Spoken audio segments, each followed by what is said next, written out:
And welcome, ladies and gentlemen, to GeekWatch, a subsidiary of the monastery, the open bar of the internet.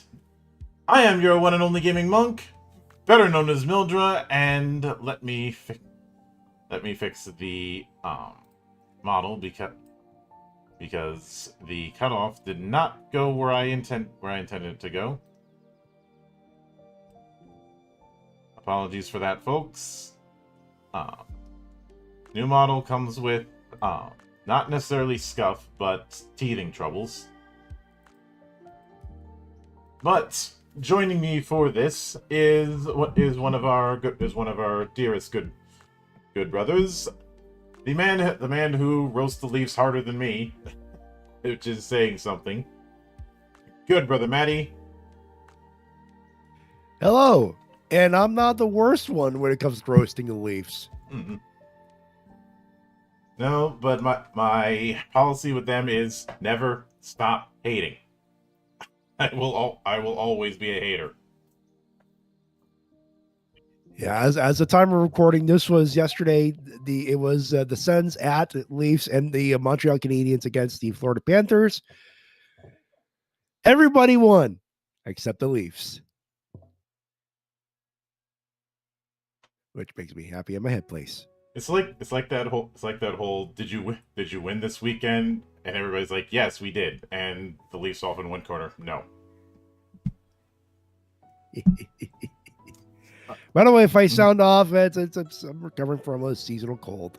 Yeah, we are approaching what's supposed to be spring in most parts of the world, but you and I are in the northern end of North America, and there is no such thing as spring.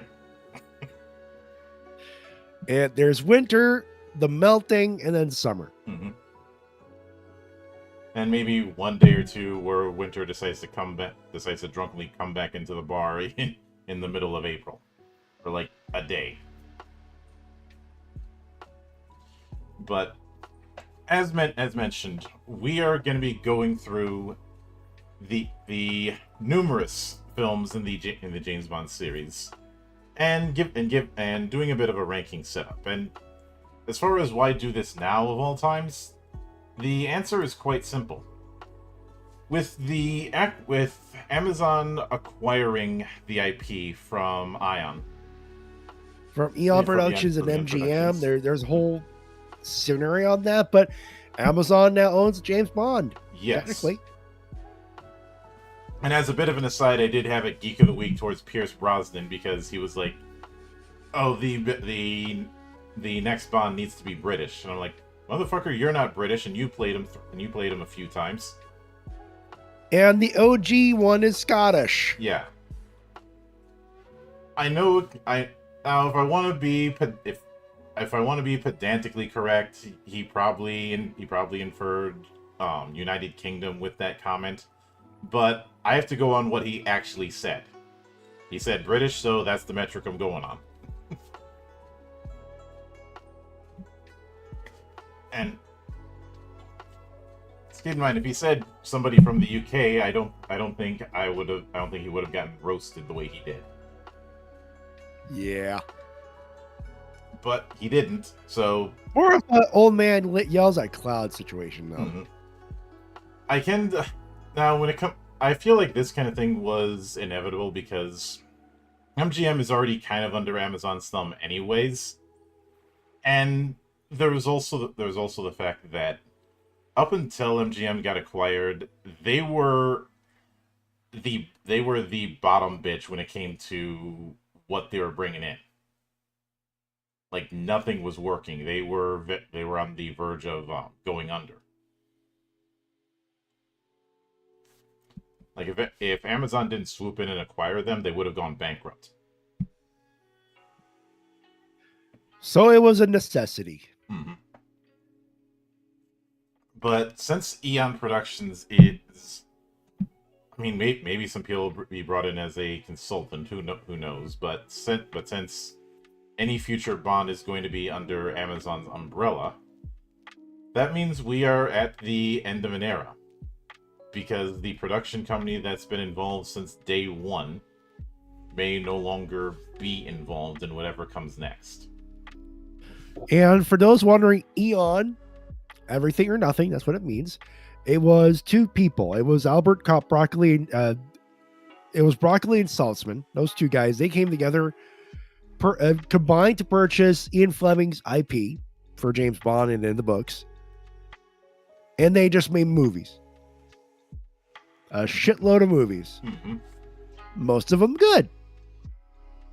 Most of them. Oh, yes.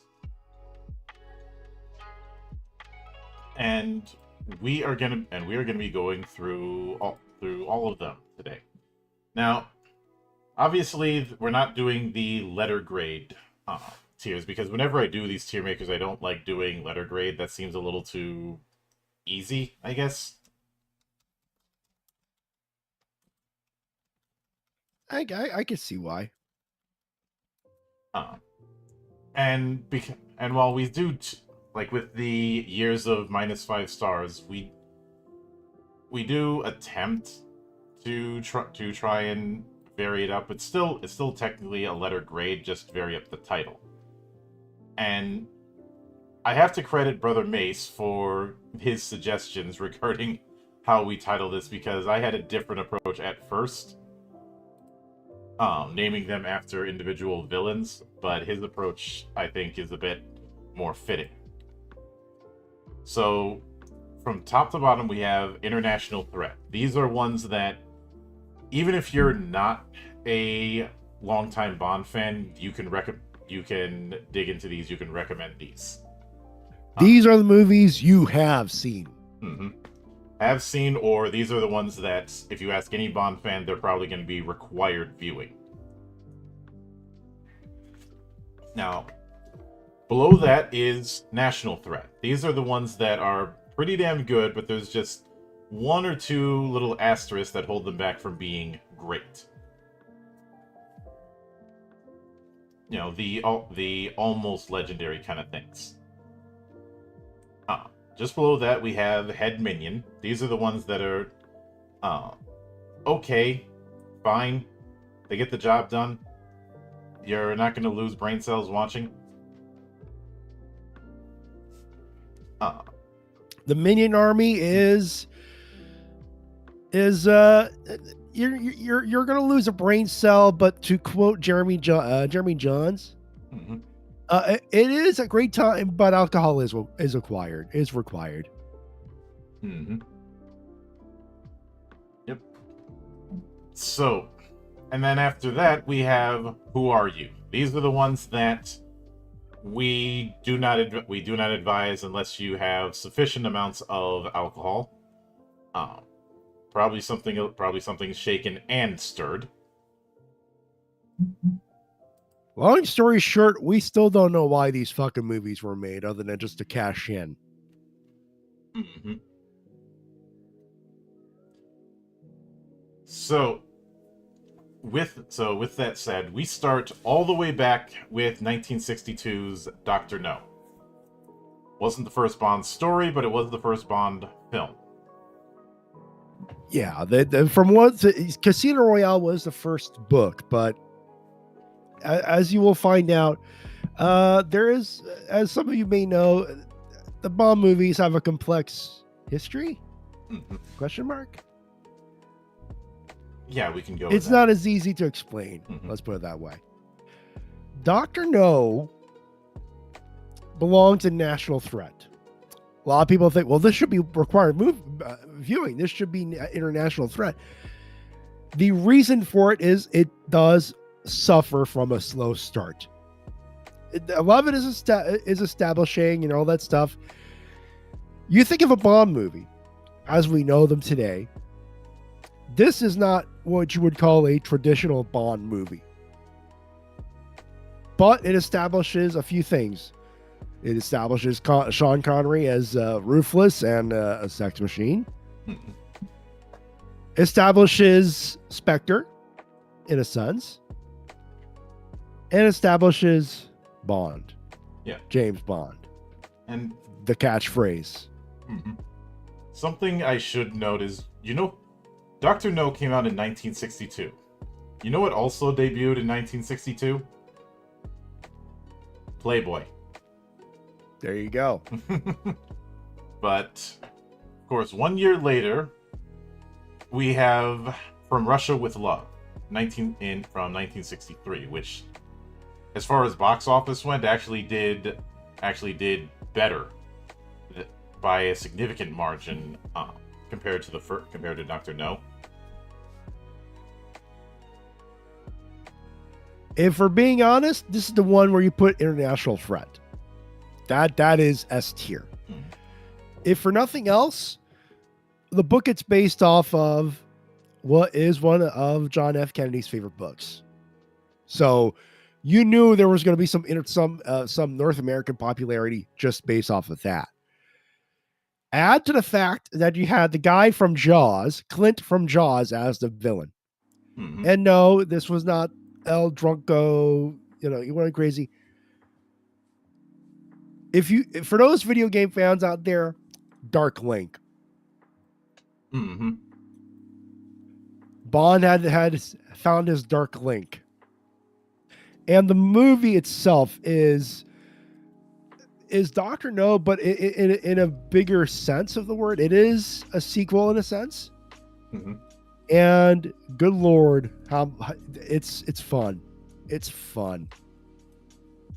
I'd liken it to an analogy that I use regarding runaway successes being like winning the lottery.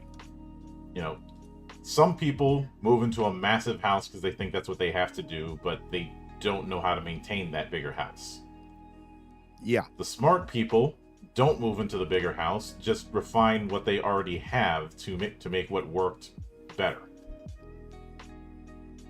That's what you'll see in the first four movies, that progression. The first movie establishes everything, but isn't there yet. From Russia with Love perfects the spy aspect of James Bond in a sense, and also it's not hey, we're gonna blow everything up kind of movie. They do blow stuff up, but it's not. It's not in a way. I've lost my train of thought there. It's not for its own sake. Yeah. Now I should have mentioned this earlier, but I will note one rule that we have with this. Since we're dealing with multiple Bond actors throughout the decades, all entries relative to their era. The technology, the style, the writing, everything. This is not a modern take on, this is literally okay. This is bad because this movie is bad because it sucks compared to, like, Dr. No sucks because we have to compare it to Casino Royale and Daniel Craig or any of the Bronson movies. We're not going that way. Now, moving right along, we have Goldfinger. This one was the international threat. Yeah. This one was the first to not be directed by Terrence Young. It was instead directed by Guy Hamilton. And establishes so many things. Good Lord. Where do we start? So it establishes the post gun barrel song action scene. Establishes the head minion trope, Odd Job. Establishes the over the top villain of the movie, Goldfinger. Establishes cements the role of the Bond girl as more than just a damsel in distress. Mhm. Pussy galore. The puns. Pussy galore. Yeah. all-time Bond song, the Goldfinger theme song, Mhm. establishes the theme song, the outside of the obvious James Bond theme by Monty Norman. The soundtrack it uses riffs of the theme song, Mhm. which started with From Russia with Love, but was cemented in Goldfinger. A lot of people saying if your favorite Goldfinger, it's based. I'm like, have you watched Goldfinger? It's the prototypical James Bond movie. Mhm. If you're a true fan, you love From Russia with Love. If you're a James Bond fan, you love Goldfinger. Mhm. I am technically both. Yeah. So. And I love equally. Mhm. Yeah. After that, we jumped to 1965 with Thunderball, where Terrence Young stepped into the director role again.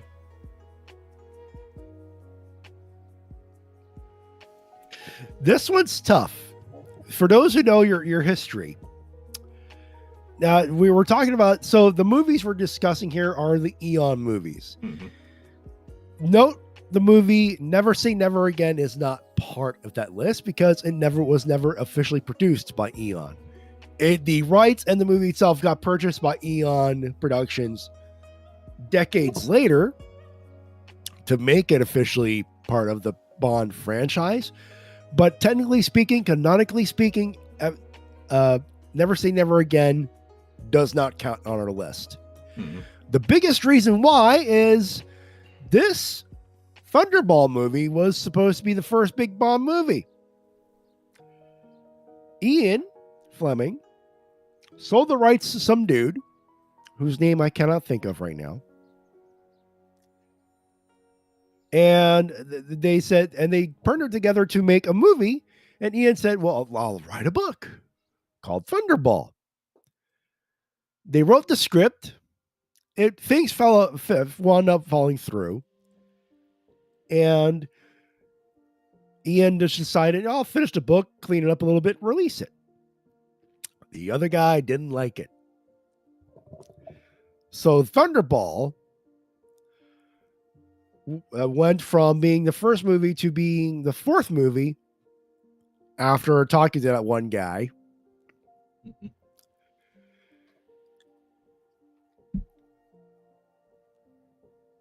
And it's Kevin McClory. Yeah. That's the name. I had Mhm. to double check it, but there you go. Kevin McClory said, "Okay, I'll let you do it if I retain the rights after 20 years." Now, the producers at the time were both geniuses and fucking idiots because they think, "Oh, the spike rates will end by the end of the year. We're done. We're gonna make our money. We're gonna be out of here." 20 years later. But that's another story for when we get to Octopussy. Oh yeah. There's a little side note here. As for the movie itself, it's good. I kind of want to put it under national threat because it's very tough to top Goldfinger. Technologically, it's a big leap.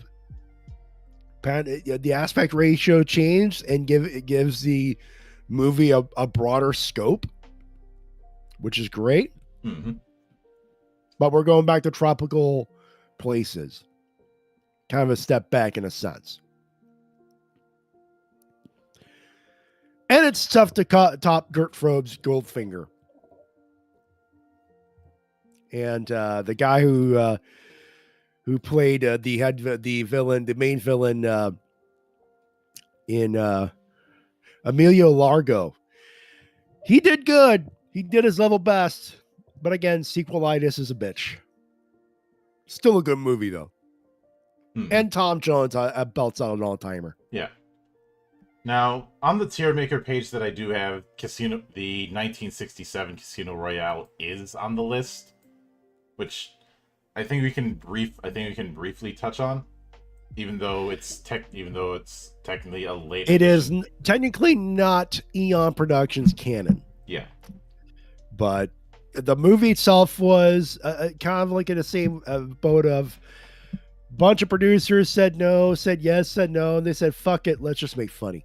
Hmm. It's pretty much what it's got. Oh fuck, who's it got now?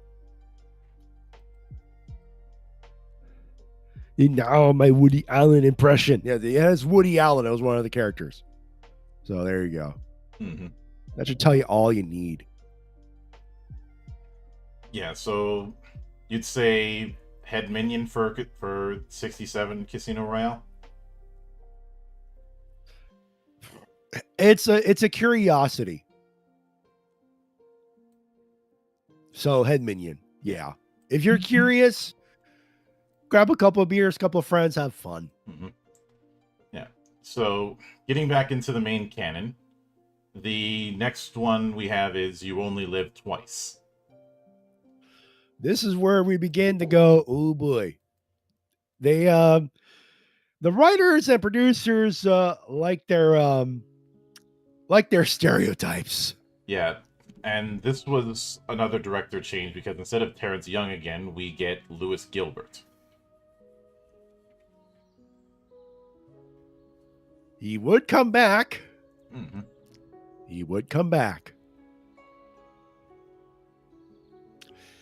It took a couple of years to do it though.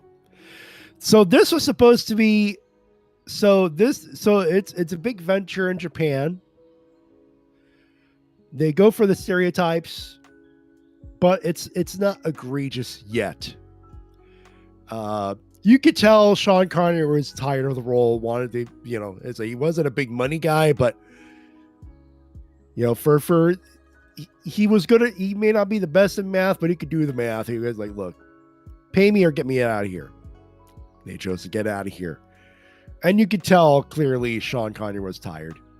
Like he was exhausted. He was burnt out. Yeah.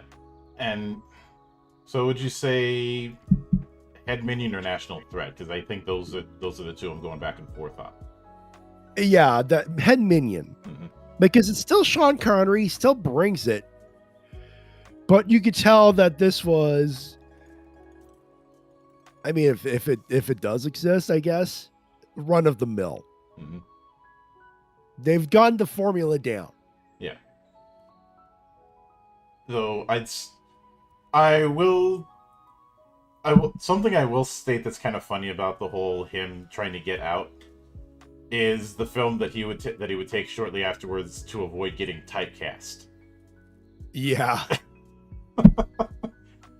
Zardoz. Zardoz. Yeah, that movie. I don't know if he's ever acknowledged Zardoz in any interviews he ever did. Well, Zardoz was a departure. Do not Google Zardoz, folks. Look, just don't. Save your sanity. Save yourselves. I have seen the movie. I have seen people break down the movie.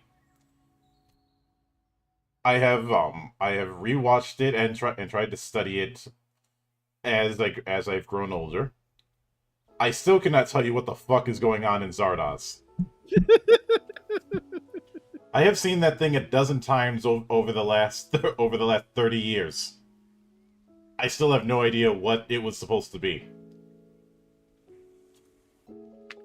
No one could. And now, we come to an interesting blip.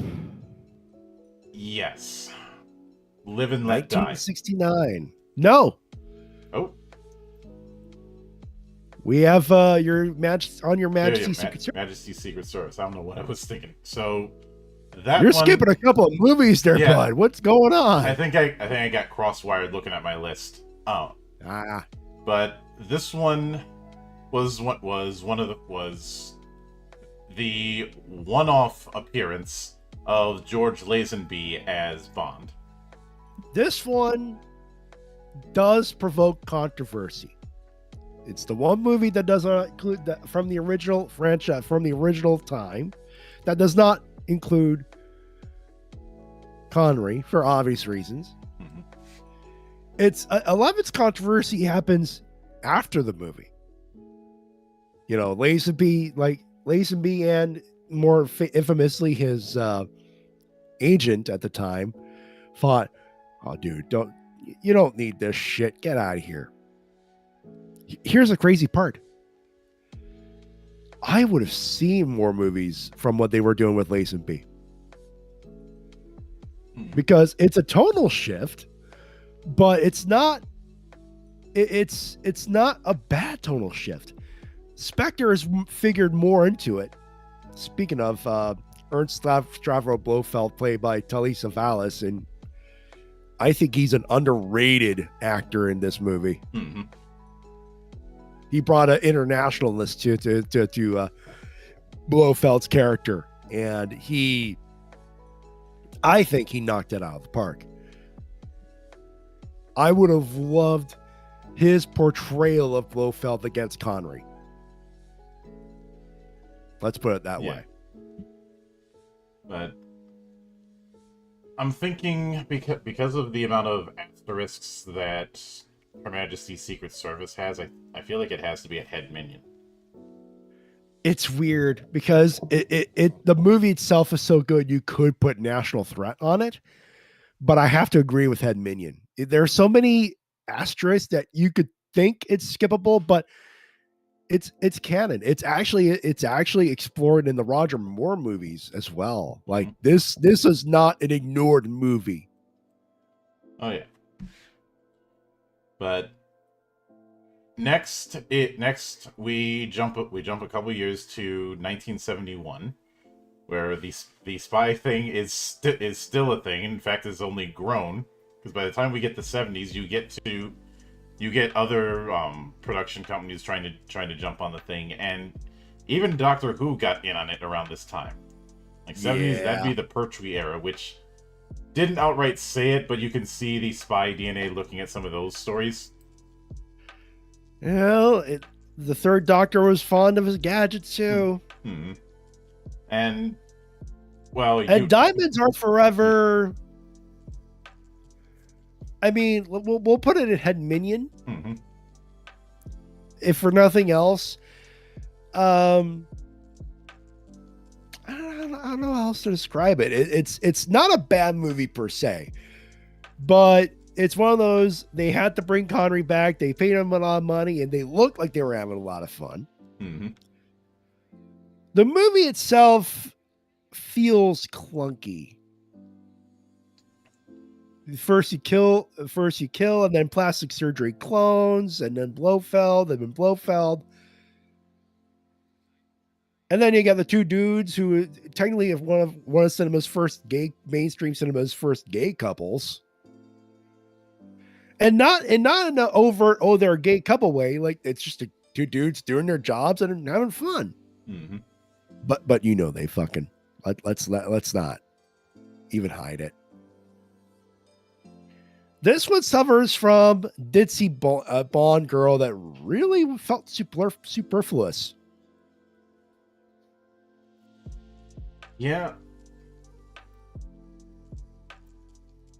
I could certainly see it. Also, in one of the servers I'm in, I apparently our take on Her Majesty's Secret Service we may have a bit of conflict with one of my acquaintances, Jack Jinseki, which I will say it's a free country and you are free to be wrong.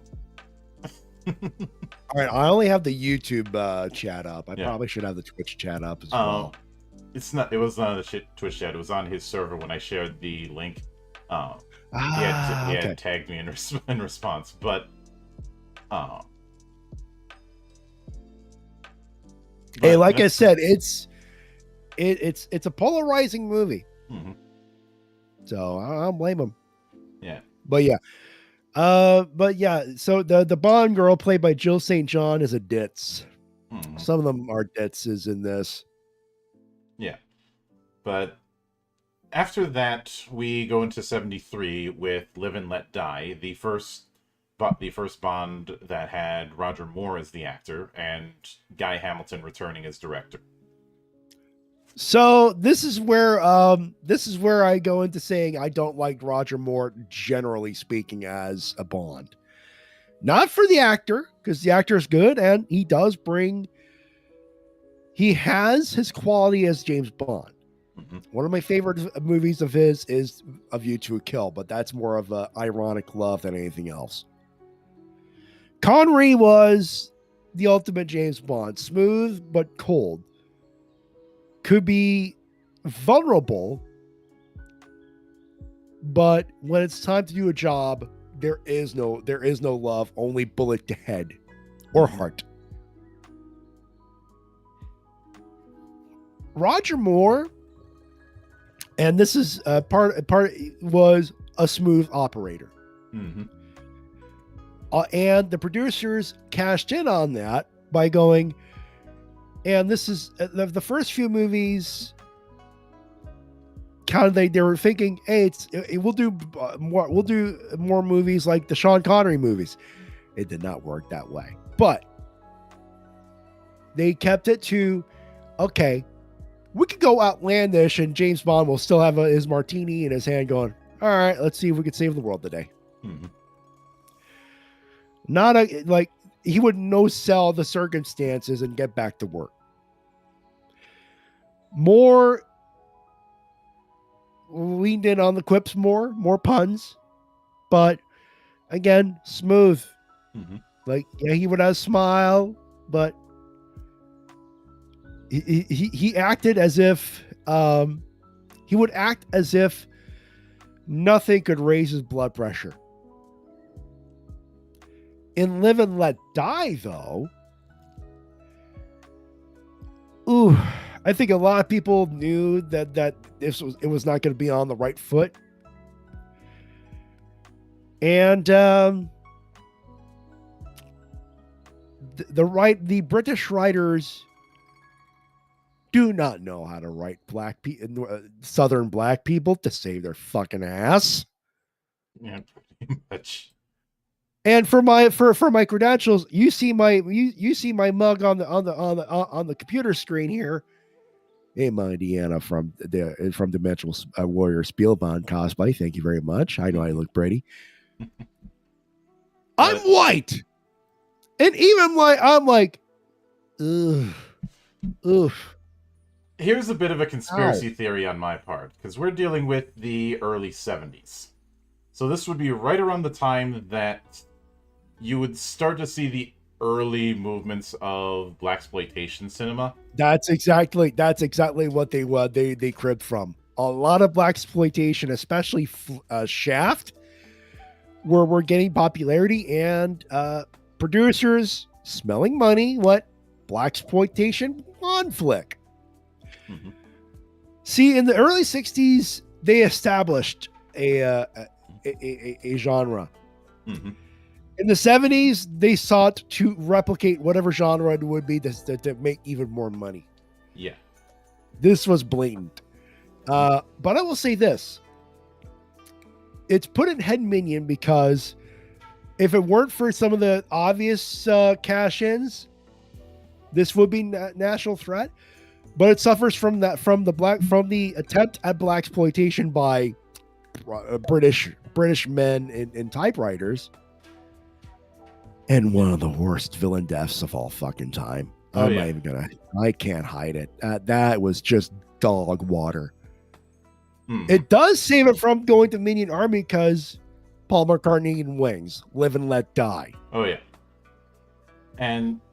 But I need to step aside for 1 minute. I'll be back shortly. So I'm gonna hit the BRB for a couple minutes. We'll see you in a bit, and we'll continue on. Intermission.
Manita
And we are back, ladies and gentlemen. And even with what you mentioned about Roger Moore, the next one is one that its theme has lived rent-free in my head. Next one, good The Lord. Man with the Golden Gun, 1974. So this one doesn't suffer from bad stereotypical writing. It just suffers from bad writing. So in the first movie, they have they made fun of the racist stereotypes of the North by bringing in the sheriff that sucks, who was obviously racist. They're in what, Hong Kong, Vietnam, something like that, and yeah, he's vacationing there. What? But never mind that. This was, I mean, most movies, they had like 2 years. But this one barely had one. This movie was literally James Bond versus Dracula. Roger Moore versus Christopher Lee. That was the headline act. That's what you paid money to see. Mm-hmm. And they knew it. When it comes to where it goes, though, I am being heard, right? Mm-hmm. Okay, you were silent for a second. Yeah. When it comes to the placement, you would think there's a part of me that does want to put it in Head Minion, but unfortunately, because of a rush job and just how, this was distributor and producers going, let's make a shitload of money while we can. As a money grab, it's Minion Army. The only reason it's recommended is Roger Moore and Christopher Lee's obvious charisma on the screen together. Mm-hmm. Like when they start interacting, that's where your money is going. Okay. Yeah, so right after that, we jump ahead about 3 years with a brand new director, or not a brand new director, a returning director, I should say, with The Spy Who Loved Me in 1977. And Lewis Gilbert and Man with the Golden Gun had a shit song. The Spy Who Loved Me, one of the most iconic Bond songs of all time. Mm-hmm. Nobody does it better. And I think one of the Yeah, more iconic Bond vehicles of this era as well. the Lotus Esprit, the Mhm. submarine. Yeah.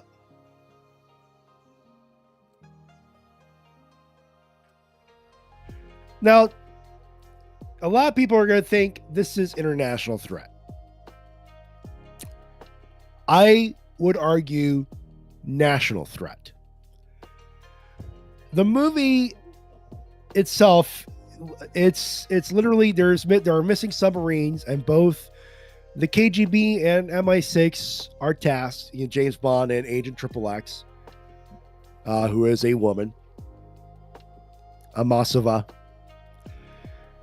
They go to find out there's some rich asshole trying to blow up the Earth and try to do Atlantis 2.0.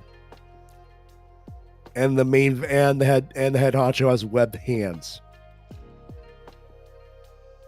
You didn't know that. I didn't. I just remember that now. I'm gonna forget that in 2 minutes. That's how forgettable Strongbird he is. Mm-hmm.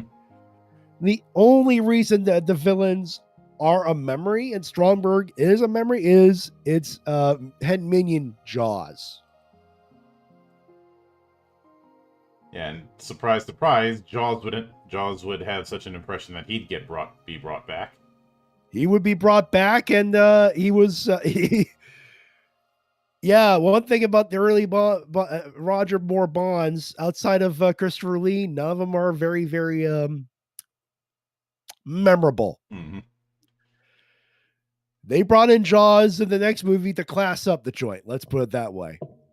Yeah. Or jaw up the joint. Mm-hmm. No, I don't want to. I do want to say this about Spy Who Loved Me. I am a harsh Roger Moore critic, especially in certain movies where I'm like they went on racial stereotypes, maybe a little too hard for my taste. This movie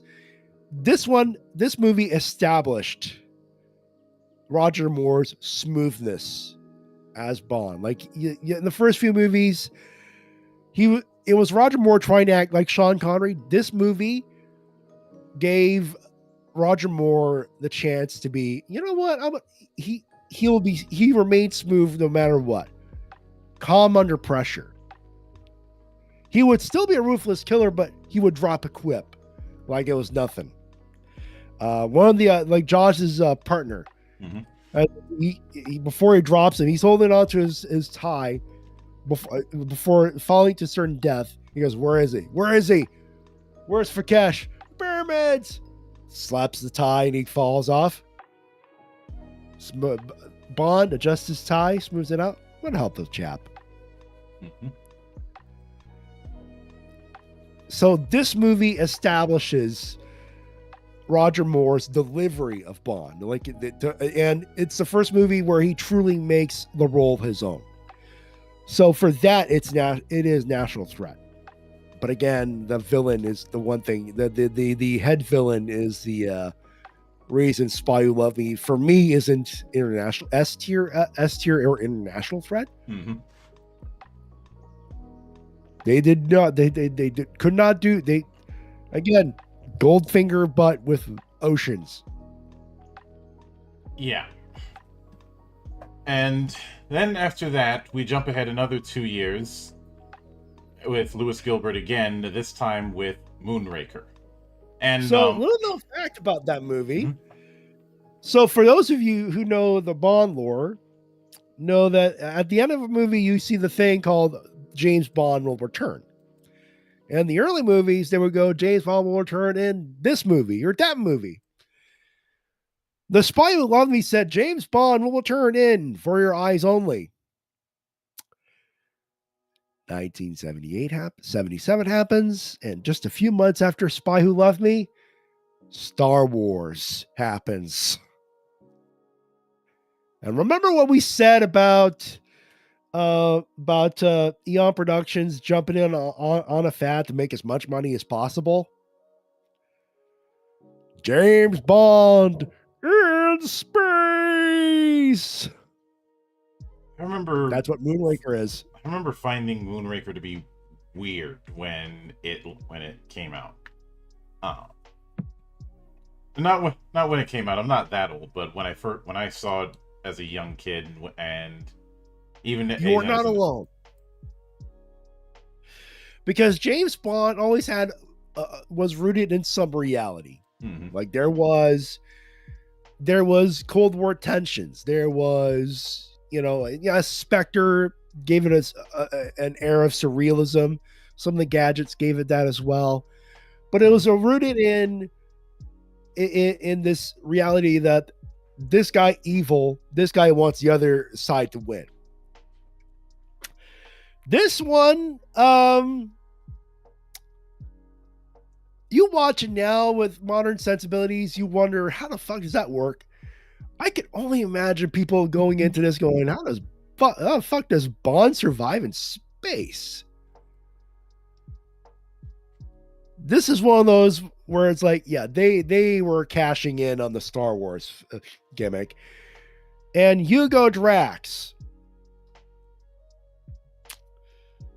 I'm trying to find the name of it here. Michael Lonsdale. Buddy, I hope the paycheck was good, because you weren't. Yeah. This guy was like, most flicks try to make it sound like, okay, he looks legitimate, and then he starts unraveling. His first encounter with James Bond, and James Bond in character, it's like he doesn't know. Like he's just asking around, asking questions, like his job would dictate. He's not accusing anybody yet. He's going, hey, let me establish some ley lines. Let me see some things. I just want to find out what happened. He leaves, goes with Holly Goodhead. Remember the puns? And the first thing he goes to his nameless minion, who may as well be another odd job at this point. Please take care of Mr. Bond. Please make sure some harm comes to him. Bitch, you're not even gonna fucking try to hide you're a villain outside your just freaking villainous goatee mustache gimmick. And the plan, go to space, use a plant-based neurotoxin, kill the whole planet, and it's another Noah's Ark. Congratulations, Drax, you're another Stromberg. Remember why I said some villains were just not that fucking good? Yeah. So, by the way, hold on. With Moonraker, I'm thinking Minion Army. It's Minion Army, and I don't know where you put. Where did you put Golden Guns? I think Minion Army. It should belong in Minion Army as well. Now I think Golden about Gun, I put in Head Mini. You're thinking bump it down to Minion Army? Yeah, like I said, that's the only reason it's even so, like who beyond Who Are You is because Christopher Lee versus James Bond. I suppose in hindsight you could say that Golden Gun is akin to those wrestling pay-per-views that are built around one match and not a whole lot else. Bingo. Something like, say, even though I have some fondness of it, WrestleMania X8. Oh, it was a one-match show, but just at the same time, I'm like, the card itself, you put Hogan Rock in the main event, you're happy in your head place, but tradition dictates world title ends it. But enough of that. Okay. Again, Josh shows up and he classes up the joint too. Is what I meant for Moonraker as well. So there you go. Yeah, but next is For Your Eyes Only. John Glenn, the director. And there's a shift because here's the thing. Roger Moore at that point becomes old. And the writers are getting, they're starting to notice that too.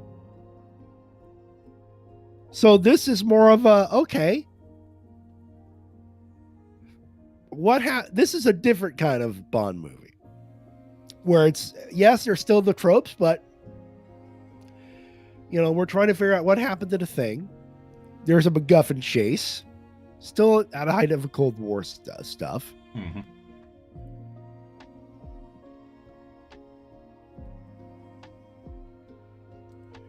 I don't know where to put this. Like, it's not a bad movie, but compared to other movies, this movie winds up being a little forgettable. Minion Army?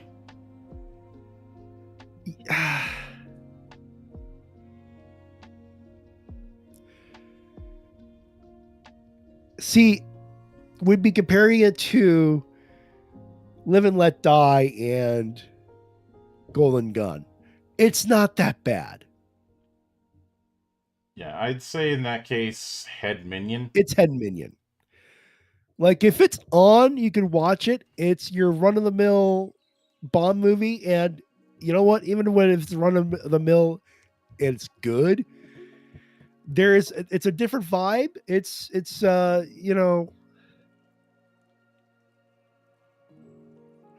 you see, I've watched this movie so many times. I'm struggling to remember what it is. You know what I mean? Yeah.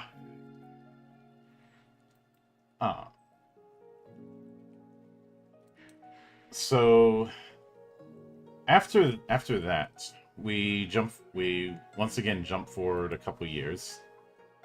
If I'm being honest, I would prefer a 2-year turnaround than a 1-year turnaround, just because of all the logistics of filmmaking. Yeah. And we're going straight into Octopussy. Oh boy, folks. The title character is one of the greatest Bond girls of all time. Straight up. If we're being honest, this should have been Roger Moore's last one. Mm-hmm. It wasn't, and there's a part of me that does, thank God, because we will explain as we go along. So remember Thunderball when Kevin McClory said, "Okay, but I get to do my own Bond movie with a blackjack and hookers in X years." Turns out this was the year to do it. This movie, while not completely head to head with, and this is Eon's decision when they saw Never Say Never Again come back with actual Sean Connery at the end of the role. Which we'll get to that in a minute. But they decided to stagger and said, we'll go after and we'll make our money. So this was Roger Moore versus Sean Connery this year. Now, this movie wound up winning at the box office because they made more money than Never Say Never Again. This was again British writers trying to write stereotypes. They were in India. James Bond as smooth as ever. There's some dude trying to blow shit up. There's a Fabergé egg for some reason. And some dude just wants to nuke Europe because, hey, we could take over the world. We could take over Europe. Mm-hmm. And there's part of me that wants to throw it in Minion Army because this is blatant. Yeah. But it's still a good movie. I'd say Head Minion. It's Head Minion. Mm-hmm. Because there's obvious chemistry between Bond and Maud Adams. Mm-hmm. And Louis Jourdain is a good fucking actor. Yeah. But like he's good in his role. I want to hate it. I do not like this movie. But objectively, it's Head Minion. Mm-hmm. And that's something I should make clear when it comes to this. One of the big secrets is that with the way I do these kind of tier lists, it's not necessarily about how much I like or dislike. I will put in things high up on things that I'm not the biggest fan of because I can recognize the game. Game recognizes game. Yeah, But because if this was a personal list, Octopussy would be Who Are You? Golden Gun would probably be Head Minion. Uh, a few more movies were probably on top of the list, and a few more would be at the bottom. But and the next movie would be National Threat, but I can't because it's got its problems too. yeah. But before we get into the And canon, it hurts for me to say it too, folks. You have no idea. It's one of my favorite Bond flicks. yeah, before we get back to the canon, we do have to take our final diversion with Never Say Never Again from 1983. So this is Kevin McClory's attempt at Thunderball. And here's the thing. A lot of the stipulations from the original lawsuits and all that stuff dictated that, okay, you could have this movie and only this movie. You could only do Thunderball and nothing else. Kevin McClory's team could do Thunderball, do a Bond movie today, but it would have to be a direct derivative of Thunderball. That's all they could do. This was effectively Sean Connery's last time under the role of James Bond. And he ironically looked better in that movie as Bond than his last canon appearance in Diamonds Are Forever, if you could believe that. Even the toupee looked better. Do you suppose it's due to the fact that there had been a few years gap? About a decade and a half, some nostalgia. It definitely helps that he's an executive producer, I'm sure. Yeah, no fooling. The producers went to Connery, went, "Hey, you want to help us out? Well, we'll give you an executive producer role." And Connery, while may not be the biggest money guy in the world, does not say no out of clear opportunity. Yeah. And I should note, executive producer, the amount of influence that can have varies from film to film. In some cases, it's just a vanity. You can tell he had some influence. Yeah, you can tell. Appearance. There's a few guys in there. Rowan Atkinson, Mr. Bean himself, did have a bit role in the flick itself. If this was Eon exclusive, I would throw it in as, I would say, like, the only reason it's not it would not be National Threat and Head Minion as it would land here. Whoever was running the soundtrack could die in a fire. And the soundtrack is such a... Obviously, they can't replicate Monty Norm and all that stuff. That's fair game. But James Bond and smooth jazz only work when smooth jazz is appropriate. And whoever ran the soundtrack there had a smooth jazz fetish. And don't get me wrong, I like jazz as much as the next guy, but smooth jazz has its place, and I will always prefer jazz fusion because you can do a lot more with it. And for the record, the original 1966 Casino Royale and Dr. No, they're not Eon specific. I want to throw that in there.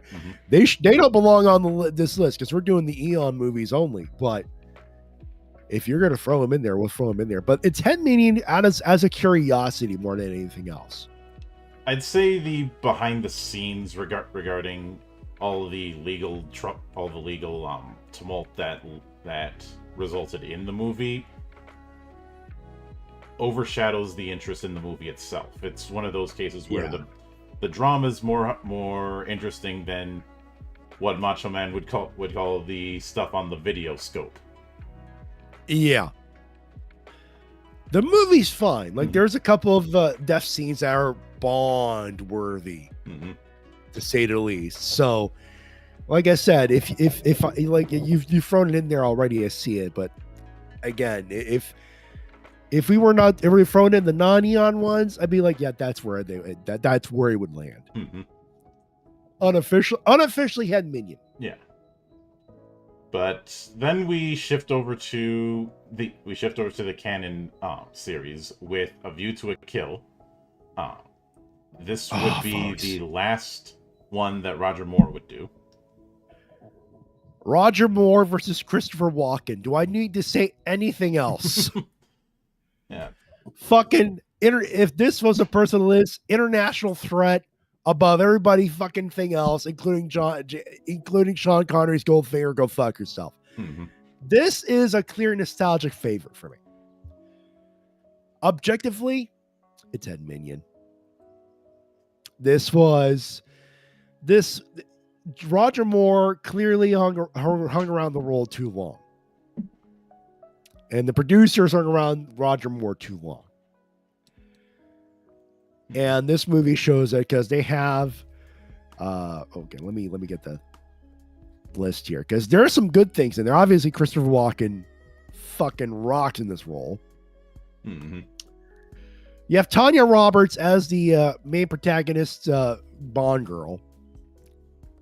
Very young, and I think this was the time where Roger Moore goes, "Dude, I could be bonking your grandmother right now. What the fuck?" Mm-hmm. But Grace Jones as Head Minion is notable, Mm-hmm. and even without some objectivity, the only reason it's not national threat is there are some awkwardnesses that for me prevent me from putting it in national threat, because for Roger Moore's swan song, the only reason it's Head Minion is Moore's too old for Bond. He just is. Mm-hmm. He had to gets plastic surgery to make himself look good in the role. There's your sign. Oh yeah. But even unobjectively, I'm like, dude, that's national threat for me. Mm-hmm. But with a plus Duran Oh, View yeah. to a Kill, all timer. Which then we get to 1987, and with a couple years change, a new Bond. This was the first entry of Timothy Dalton, the Living Daylights. So Brosnan was supposed to be in Dalton's role, but NBC decided when they canceled Remington Steele as, hey, Pierce Brosnan available. Wait, he's gonna be a James Bond? Book him again. Let's fuck him over. NBC folks, they might have good shows, but they fuck you over. Mm-hmm. But Timothy Dalton is the shift. For those who thought Daniel Craig's Bond was a dangerous departure, this was not the first time Eon did it. Gone was the smoothness, and Dalton read the books, went, I'm going to do that. Oh yeah, he's a womanizer, but no. He'll womanize if he has to. He does not have to. Mm-hmm. In comes a ruthless, some quips, but he's not a quipper. He's a killer. Queen. Sorry. Though Could not resist that one. I think one of the other things that's amusing is the theme song was done by Aha. The Take On Me guys. Yeah.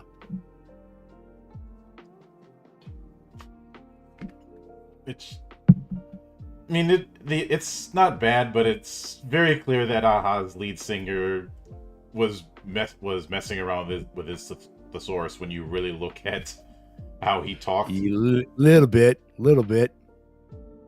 But this was more closer to the books with the Spionum, Mm-hmm.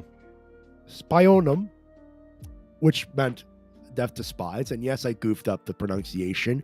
I'm me. How you doing? Mm-hmm. But this was a clear departure from the Bonds from the last two Bonds. Mm-hmm. Or, Connery and Moore, if you want to count Lazenby. Mm-hmm. The next two movies, simply put, Dalton, this was back to hard action and more of a splody, killy, more blood was going to be spilled. Mm-hmm. This first movie is more of a traditional Bond, more of a, hey, let's test the water, see how people like your Bond first before we really go in the deep end. This is a national threat. Mm-hmm. Dalton nails the James Bond role. And if I'm being honest, I felt that Dalton, first off, is a phenomenal actor, even Yes, able to do serious and comedic in very easily, as a lot of people end up learning once again during the Cornetto trilogy. he is excellent in that movie, by the way. Hot Fuzz. Yeah, He is. you had one of my earliest meme templates, not with the whole greater good thing, though that certainly helped. Very good. But him doing the same grin in front of a photo of himself doing the same grin. That's the Cornetto trilogy, guys, just having fun with it. Mm-hmm. And you can tell Timothy's having fun with it as well. Oh yeah. But after that we jump about two more years to License to Kill. And this is where you go, oh God, they only gave him 2 flicks. Hmm. There is a history between this movie and GoldenEye. But the first movie was putting Timothy Dalton and his portrayal as James Bond in a template. Let's put him in, let's see how he works out in the bog standard Bond flick. Mm-hmm. And he did well. And Joe Don Baker is one of the head villains in Living Daylights, should be noted as well, by the way. Mm-hmm. License to Kill was a departure. The story is Felix Leiter gets killed or gets maimed, and some drug lord in the States fucks some people over, and while James Bond typically had snark towards his commanding officer, he was all of business. In this movie, fuck the business. People need to die. His license to kill is technically revoked in this movie, folks. Mm-hmm. He was disavowed as 007. He was not technically acting as 007 in the movie, character-wise. James Bond has gone rogue. Why didn't we use this as the template for Rogue Agent? Fucking should. I mean, License to Kill would have been a better title than GoldenEye Rogue Agent, and I have on word of God, and as we talked about when we did that episode, I have on word of God that even the guy who made the game said putting the GoldenEye name on it was a terrible idea, and it wasn't his idea to do it. It was the marketing team, and he was like, "You're gonna fuck us before we even get a chance to start, because people are gonna compare us to the N64 Classic, and we're gonna lose." But with License to Kill was definitely a massive gamble, and I do think, unfortunately, Living Daylights was successful, mm-hmm. but Living Daylights was released around the same time as Indiana Jones and Last Crusade. And by the way, going back to View to a Kill, I did like a Nostalgia Critic Channel Awesome style review when they were doing like a whole collab of reviews. Mm-hmm. One of my favorite times doing that was just riffing on Jimbo Bondiski over there. One of the many names I used. But I brought up that Dalton got screwed over by just Batman, Indiana Jones and the Last Crusade. This was a year of killer fucking movies. Dalton was a risk. And behind the scenes, anything but a blockbuster hit meant it meant a sinking ship. And in terms of the box office, License to Kill, it did a good amount, especially compared to its It budget. did profit. It did profit, but not to the level that it was expected to. Mm-hmm. Because The Living Daylights had a box office and I'm adjusting for inflation to 2023 numbers. Obviously I'm not going to have 2025 numbers for at least 6 months, but was about 400 box office, about 489 million. Its budget was 107.3 million adjusted for inflation. License to Kill did 391, and its budget was 88, which, throw in the marketing and everything else, that's damn near breaking even. And again, as I've mentioned plenty of times, the rule is 2.5. They did not do 2.5, mm-hmm. or if they barely. Yeah. So, from between License to Kill and GoldenEye, behind the scenes stuff, everything falls apart. Everything falls apart. Yeah, it did. To the point where it takes so long that technically Timothy Dalton's contract expires. So when the idea of GoldenEye comes to put together, Dalton goes, I did my movies, I'm good. Yeah. But would you put License to Kill under National Threat or Head Minion? See, the movie itself is good. It's a great departure. It's still James Bond. It's still Timothy Dalton. I would put him in National Threat, actually. Mm-hmm. Check your Twitch chat there, buddy. Bot. Yep, taking care of it, and it has been taken care of. Boy, I don't miss those fuckers. Okay, but so in the meanwhile, they go. All right. The legal shit is settled. What shall we do next? Mm-hmm. And I guess because we had about 6 years of no Bond, and when we come back, we have a whole new director. John Glenn didn't come back. Instead, we have Martin Campbell, and even though we made fun of him earlier, we have Pierce Brosnan, who I feel for our generation was our entry point when it came to Bond. He is my entry point. This movie is my entry point at the Bond. Mm-hmm. And 1995. Yeah. And we talked about departures earlier, and this one is a very stylistic departure for a couple particular reasons. One, it's the first non-Cold War movie that actually establishes, hey, this is the end of the Cold War. In fact, the movie itself is a transition because the opening sequence, the pre song sequence, is set in Cold War Russia, USSR. Everything else after, post Cold War USSR, and it is established.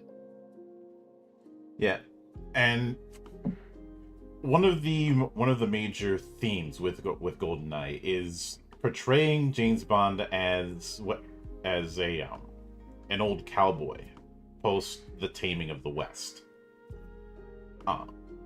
In fact, there's that whole scene where M pretty much chews him out, saying that his particular brand of doing things is outdated.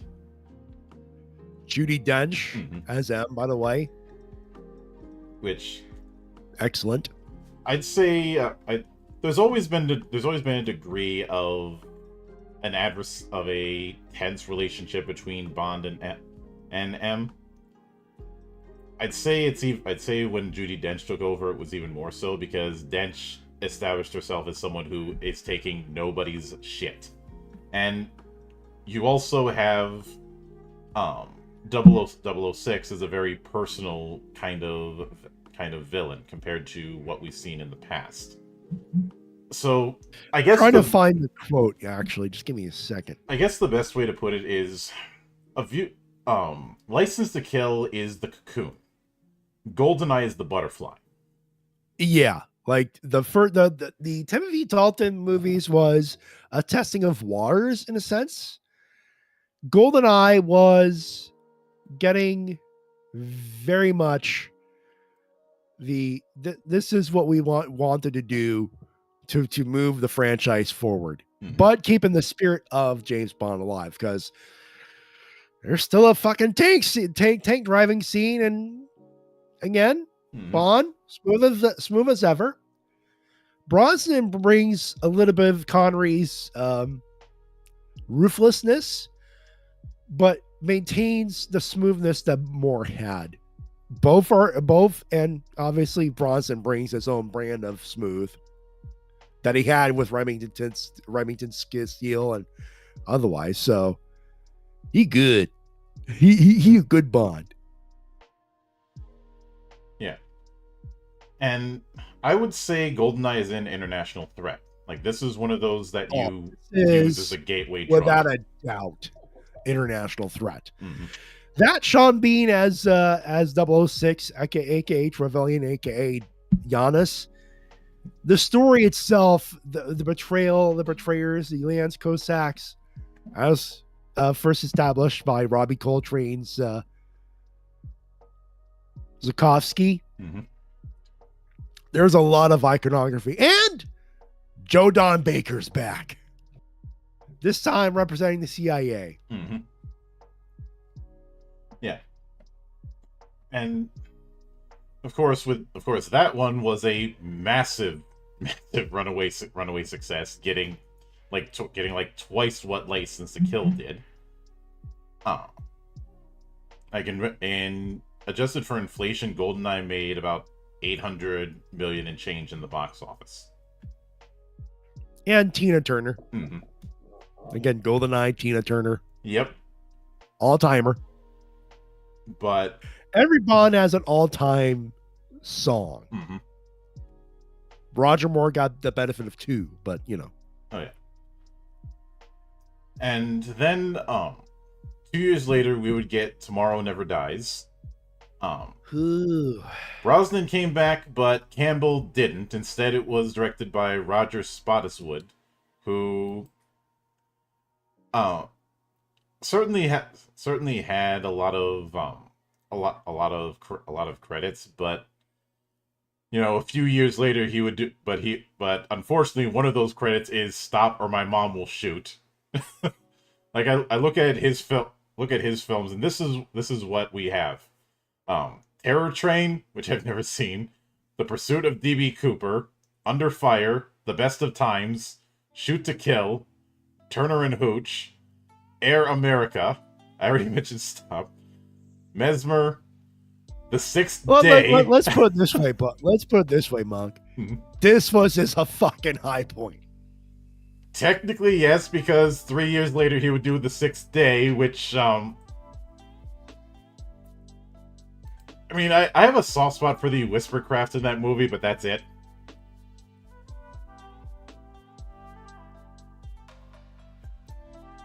Anyway. Yeah.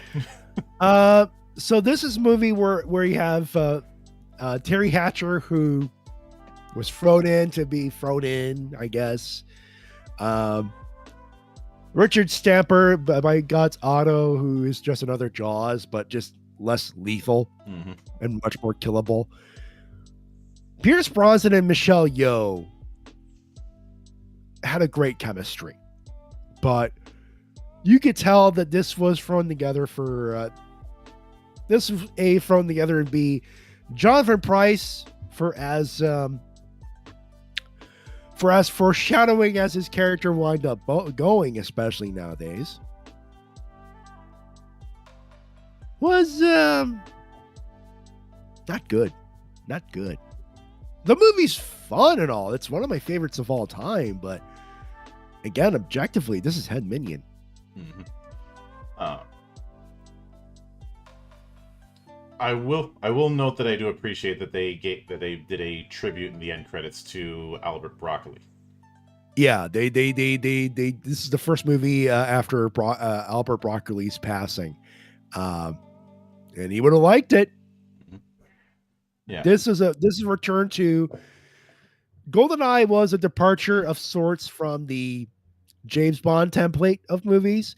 This was a return. This was the template movie for Pierce Brosnan. Sometimes it works. Sometimes, in this case, enough of it worked that you could forgive it. But again, there are some things that just didn't work. Let's put it this way: Ricky Jay as Henry Gupta would have been a better villain than Jonathan Pryce. And Pryce did try to class a joint up. He clearly did not. Mm-hmm. Though I must say, Jonathan Pryce, he played the king in Netflix's The Crown. I'm like, oh, so that's where he wanted them going after his retirement from dying in the yacht or by the drill or whatever. Yeah. It's a joke for me, folks. You don't have to laugh. Yeah. But I will note this is another case where it was an unfortunate victim of timing, because the same day it hit theaters, Titanic hits theaters. And no one during that time period, not one goddamn movie could beat that movie. Mm-hmm. You could only survive it, ironically enough. It did get number 2, so it has that under its belt. If you're a producer, knowing the massive success of Titanic, you just go, you cut your losses and see what happens. And back talking car. Mm-hmm. Oh yeah. God bless Desmond Llewellyn and Q Branch. Remote control cars, folks. Mm-hmm. What will they think of next? Yeah. So then in 1999, once again switching directors, this time for Michael David Apted, we have The World Is Not Enough.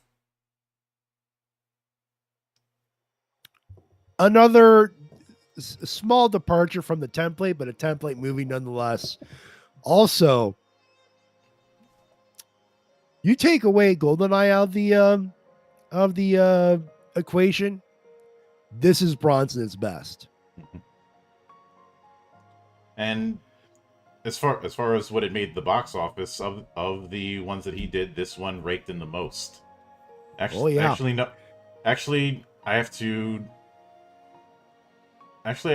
take that back.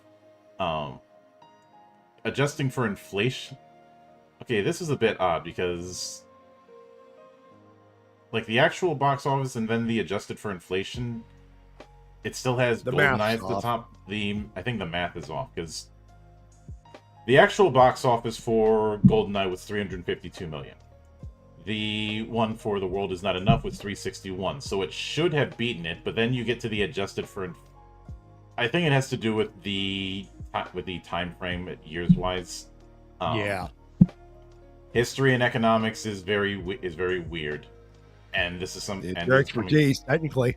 Yeah, and this is coming from somebody who this kind of thing is his day job. Anyway. Yeah. Anyway. Back to the movie itself. Now, ignore Denise Richards. Mm-hmm. She is the eye candy. She's there because they needed a good Bond girl. Mm-hmm. The reason why this is international threat is Sophie Marceau. Yes. Who is an excellent actress, and the guy who played Renard Let me get the name of it here before I fuck it up. Mm-hmm. Robert Carlyle. Carlyle shows up, does a respectable job. Mm-hmm. They didn't give him much. Marceau as Electric King. I mean, forget the oil mistress, this, all that. She goes from damsel in distress to just queen bitch so fucking effortlessly. Mm-hmm. I mean, you meet her and you go, okay, she's just trying to run the business because she's grieving. No, she teamed up with our head villain and damn near became our head villain. Yeah. And I think part of the reason that you had that vibe of Renard not having a whole lot to work with is that he's very much built around a gimmick. The gimmick is he got shot in the head and is still alive, but cannot feel pain. Mm-hmm. Doesn't feel anything. And that's not much direction if you don't know how to act well. And this is not saying Robert Carlyle is a bad actor. I'm not going to call him that. Mm-hmm. I think he worked with what he was given. Oh, yeah. Sometimes it's not much. Mm-hmm. But Sophie Marceau deserves a lot more love for her portrayal of Electric King. Denise Richards is there because stick with tits. Yeah. Of course, it didn't exactly have. I know we've talked about the puns when it comes to the names, but there's no pun in having someone named Christmas Jones. Like I said, they needed an extra Bond girl. Mm-hmm. It's a template movie. Bond fucks the girl at the end of the movie. Yeah. But then we have Die Another Day. Once again, switching directors. And this is a departure. Yeah. You will note. So the worst Bond movies of all time so far, we've put in Minion Army. There have been redeemable parts in those two movies we've put down there. Very redeemable parts. Die Another Day is not one of those movies. This was, and it's not to say that special effects was not part of the intention. There are some special effects in there, not just computer effects, but practical. Mm-hmm. They went full green screen on some of the action shots. It showed then, it shows now. This was a bad Bond movie. Mm-hmm. From the villain, to the song, to the gratuitous Madonna cameo. In I guess 2002. that was part of her reason she did the fucking song. Mm-hmm. I mean, I guess I can have a bit of fondness in John Cleese as Q. Though they had no choice. In the VHS release to The World Is Not Enough, there was a beautiful tribute to Desmond Llewellyn, mm-hmm. who passed away in a car crash or in a car accident. And they paid tribute to him in the VHS using Carly Simon's Nobody Does It Better. Mm-hmm. John Cleese was there as a cameo in The World Is Not Enough as a replacement, and they toyed with it because, well, Desmond Llewellyn was old, even in Goldfinger the guy looked old. So Q. Yeah. So John Cleese as Q did the job, but John Cleese is more comedic. Desmond was more deadpan.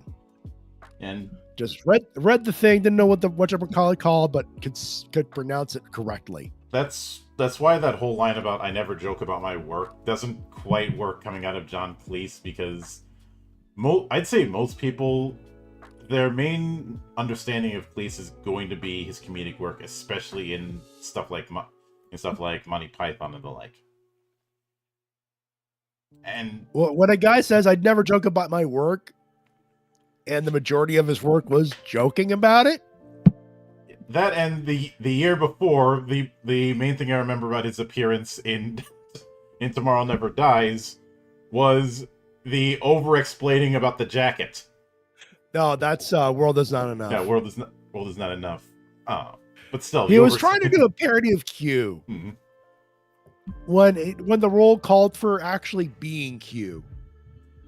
Yeah, but I'm fine. He did, like I said, John Cleese is not. Going back on my thought, John Cleese is not the main reason this movie sucks. And he's not even a reason. He just shows up, does his Q thing. It's a parody, but it's like, it's so low on the reasons of why this movie sucks. I'm like, people should really ignore it. It's a one-off. Mm-hmm. For one thing, the only redeeming quality here is Halle Berry's Jinx. Yeah, this was right around that time. Early 2000s, everybody wanted a piece of Halle Berry, to the point where arguably there was a bit of overexposure.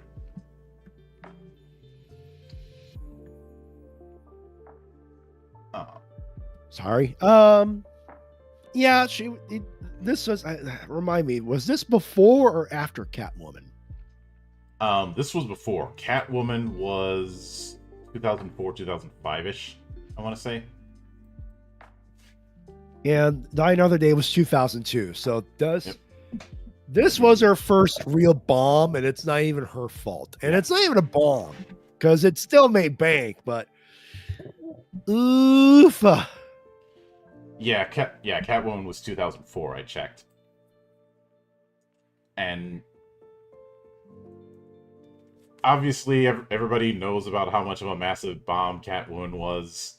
I don't need to go into that, and it pretty much killed off Barry for decades. I don't think it wasn't until the last decade or so that she fully recovered. She took her L with grace, though. Like, not very many people would show up to accept their Razzie Award. Mm-hmm. And I appreciate that. I appreciate that, because look, the Razzie's you're already winning the Razzie whether you accept it or not. So you may as well have some fun with it.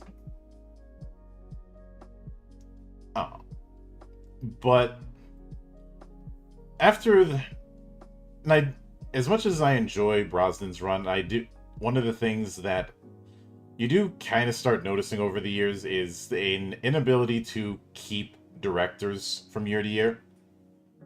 Like, you had, for a good amount of the 60s through the 80s, you had a good amount of time spent with the same director multiple times.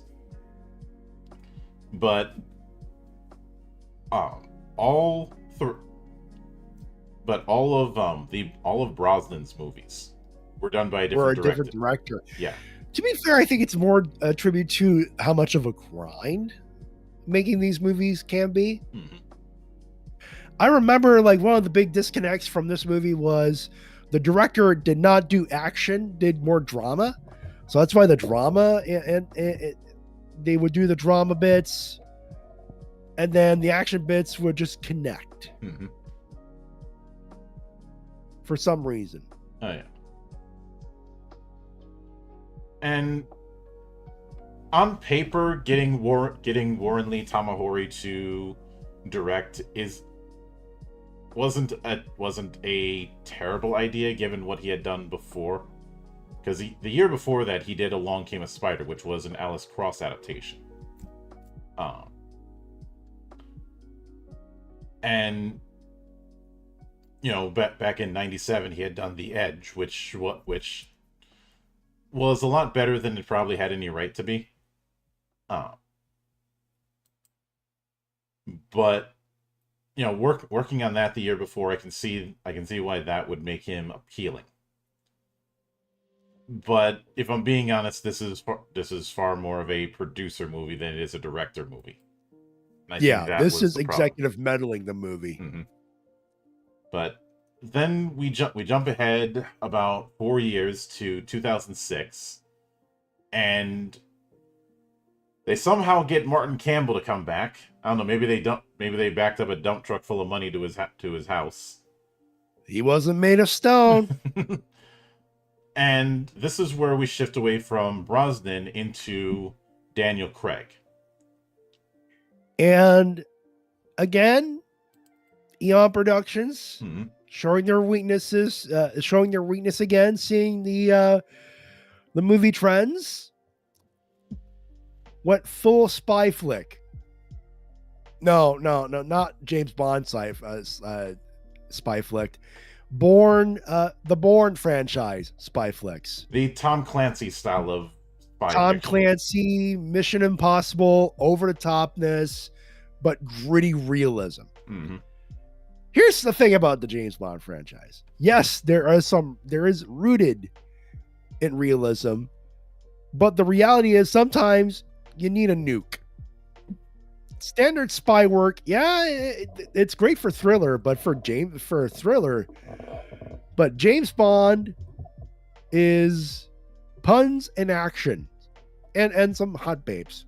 You gotta throw in some hot babes. It is essentially and part of this is due to when the books came out, but what you essentially have is a pulp character.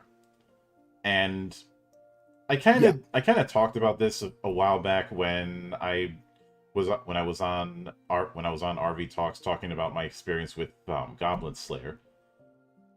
When it comes to pulp characters, the environment is what's driving the story more than the character itself. They're just a focal point reacting to the situation that they're in. This is why I say the backstory of for instance, Conan in terms of the books and some of the adaptations is not all that interesting, and why trying to do the origin story of Conan can't quite work. Same thing goes with say Judge Dredd.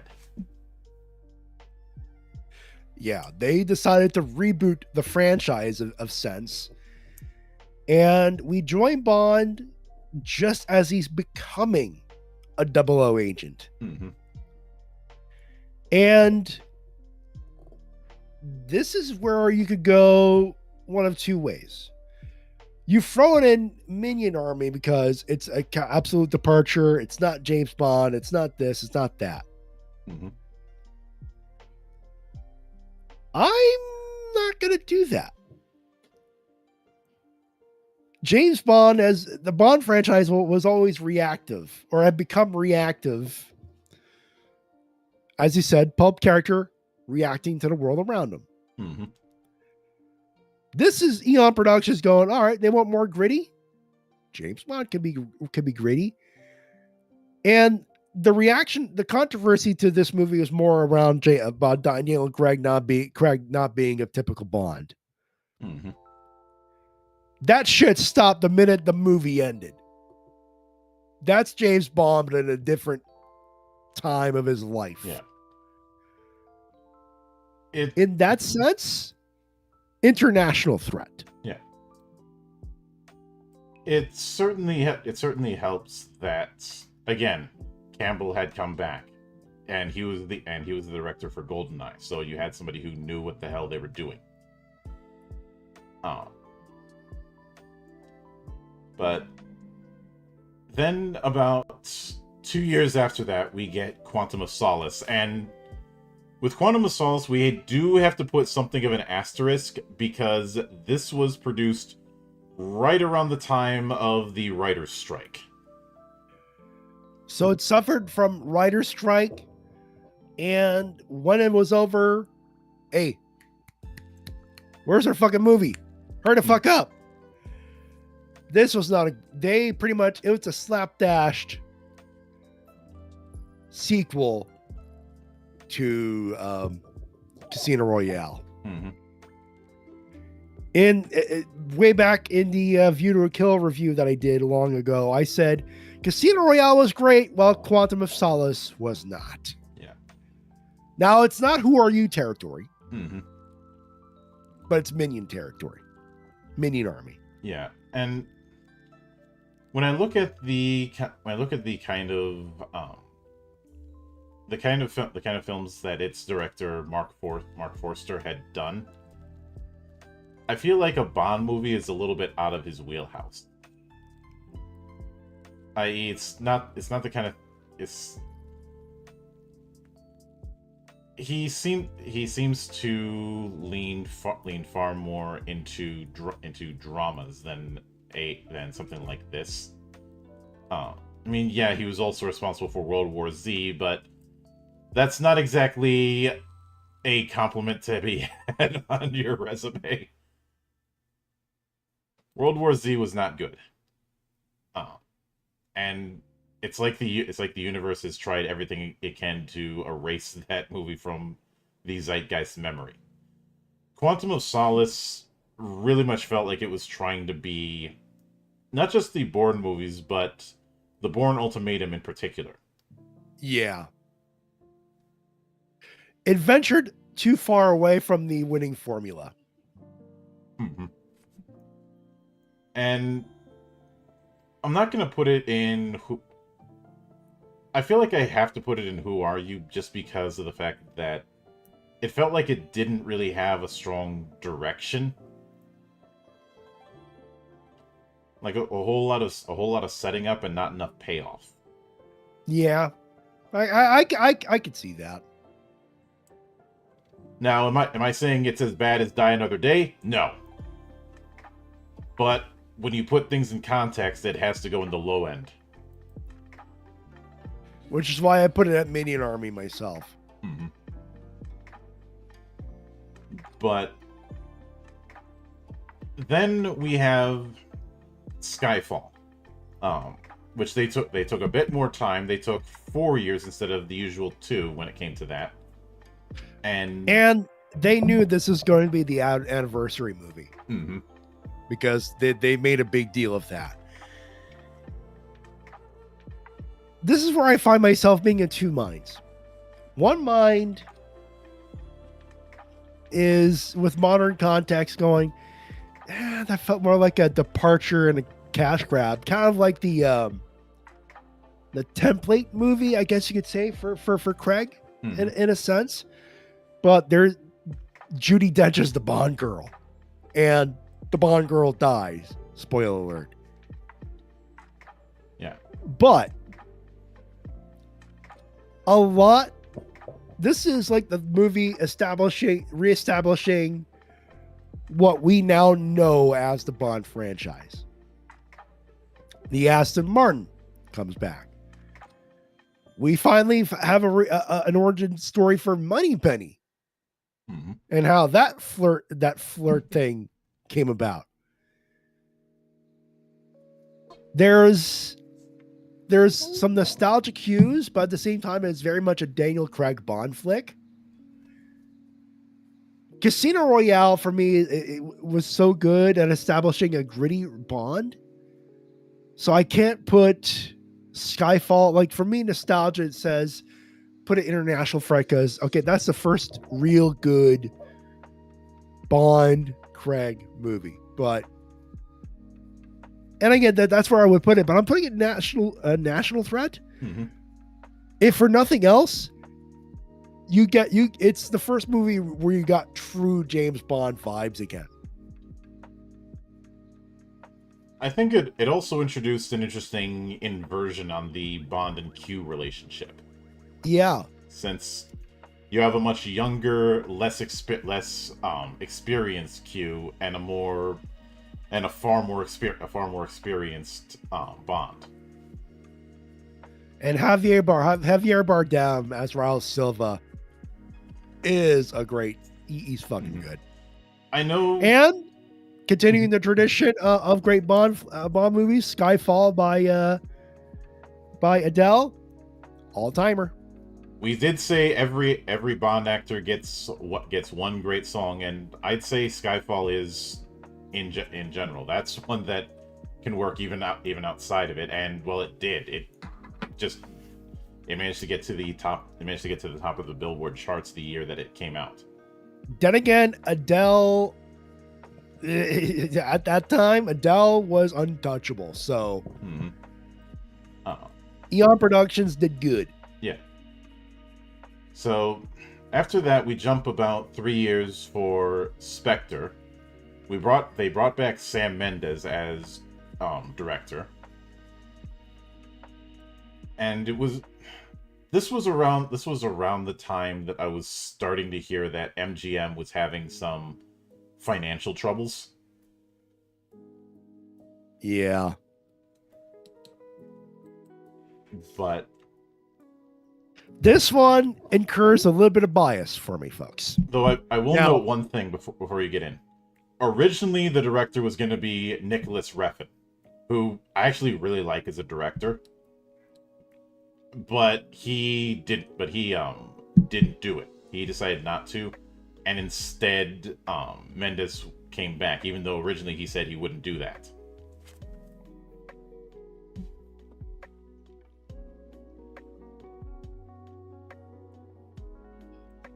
So he didn't. Mm-hmm. Now, back to my bias. Mm-hmm. You look at the cast list. Who's who, right? Oh, Daniel Craig, Christoph Waltz as your main Waltz as an reimagined Ernst Stavro Blofeld, who, fuck yeah, like that for me is like, yeah, that works. That movie fucking works. But there's a little bit of bias. Mm-hmm. That one of the big head honchos, head minion, Dave Bautista. Yeah, this was right around the time. This was right around the time that Dave was really trying to make the acting thing work, and he ended up falling somewhat into the same. Put him as the big guy kind of stereotype that ended up happening early on with The Rock, which is part of the reason why.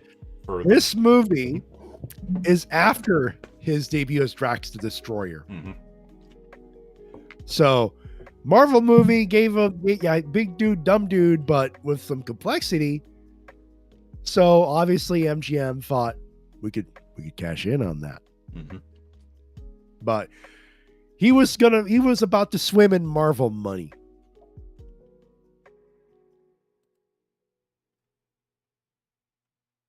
Mm-hmm. But the movie itself reestablishes the titular Spectre. And this is National Threat. Yeah. Huh. So apparently, even though Batista only has one line in the film, Mendes thought that might turn him away, but Batista's like, no, I'm fine with doing that. It's a Bond flick, Man's smart enough, to realize it's time. Mm-hmm. But I would say with Spectre, because there's a lot that I really like with it, but I feel like it was the setup was great. The follow through was not quite as great. Which is why I put it at National Threat, because mm-hmm. if everything works out the way it is, that's International Threat. Mm-hmm. That's how good the movie is. But there's just some stuff in the third act that didn't quite land the way I think it should have. They stuck the landing, but it was rough. Mm-hmm. Yeah, I do agree with that. And Then we jump all the way to 2021 with No Time to Die, which had a completely different director, this time Cary Joji Fukunaga, and is the last one that Daniel Craig did, because around that time he was trying to get out of the deal.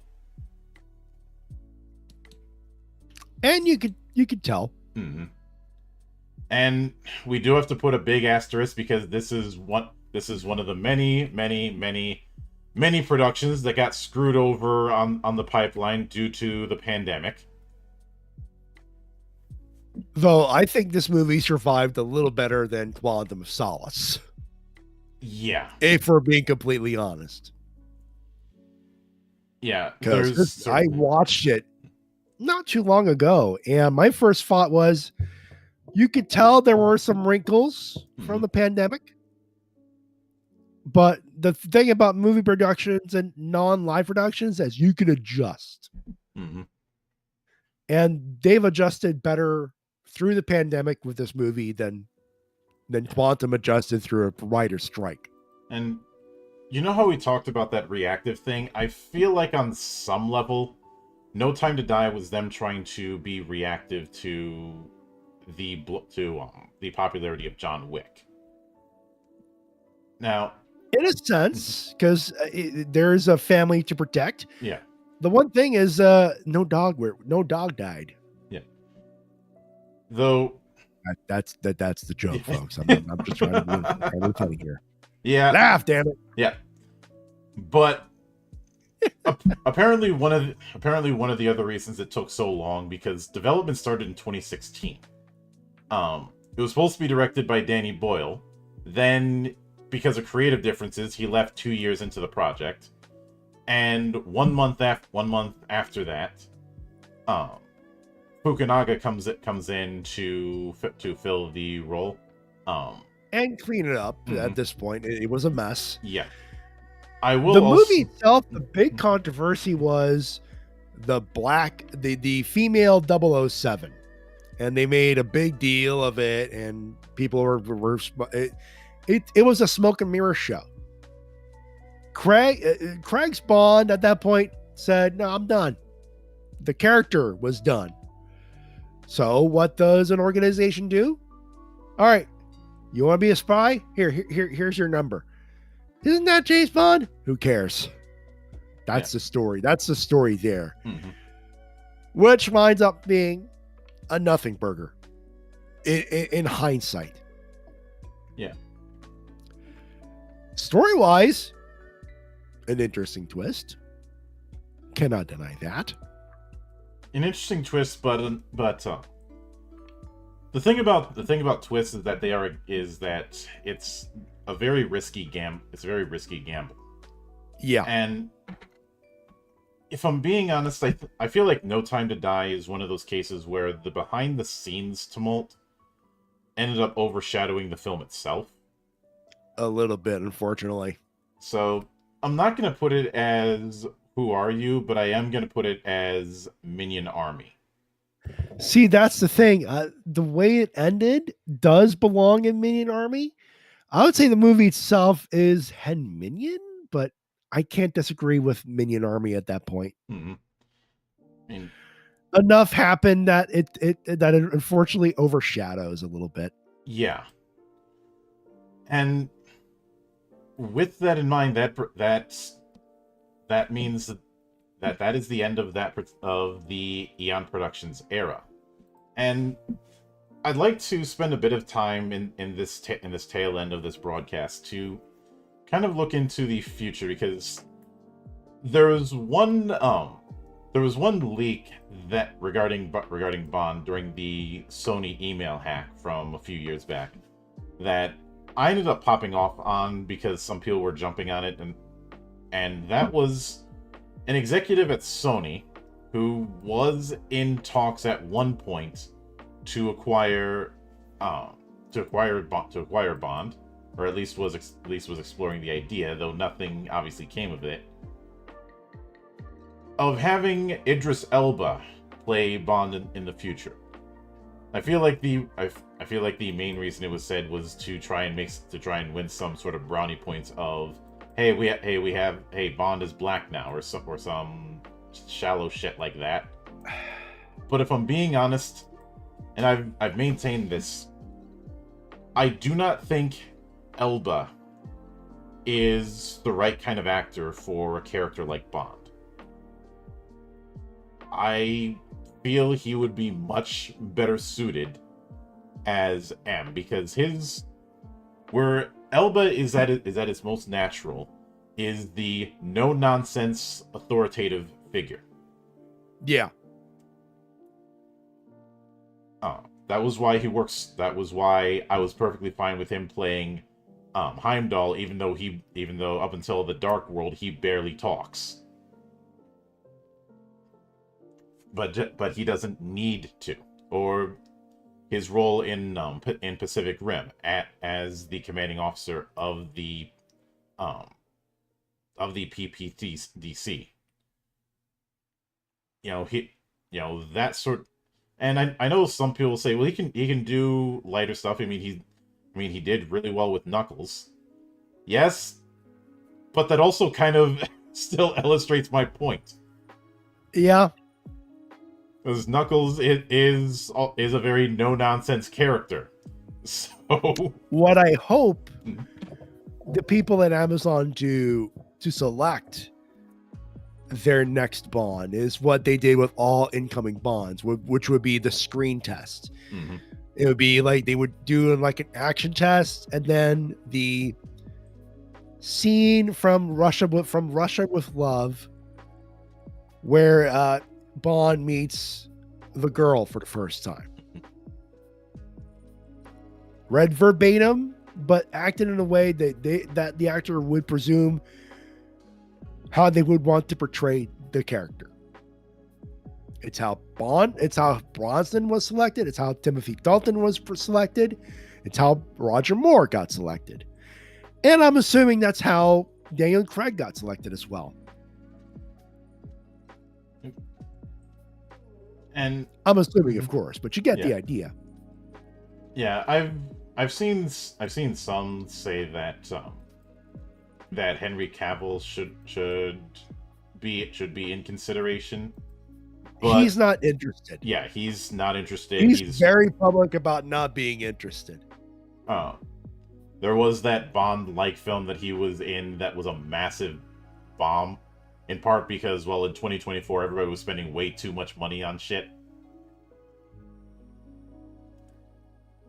And that's not just me being hyperbolic. There were, I think I came across like 24 high-profile films in 2024 that had massively bloated budgets, including every major Disney film I covered in 2024.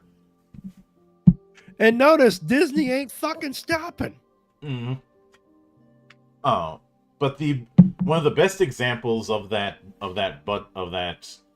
budget issue of just not paying your accountant, apparently, was Fly Me to the Moon, which, as a rom-com, it's fine. It's on the cute side of things. It's what you'd expect from a rom-com. But the budget was $100 million. For a rom-com, that is absolutely insane. Yeah, you could quarter that, still make success. Pretty much. The big reason why rom-coms are done so often is because they don't cost that much. And the highest grossing rom-com is The Mermaid, which only grossed $90 million.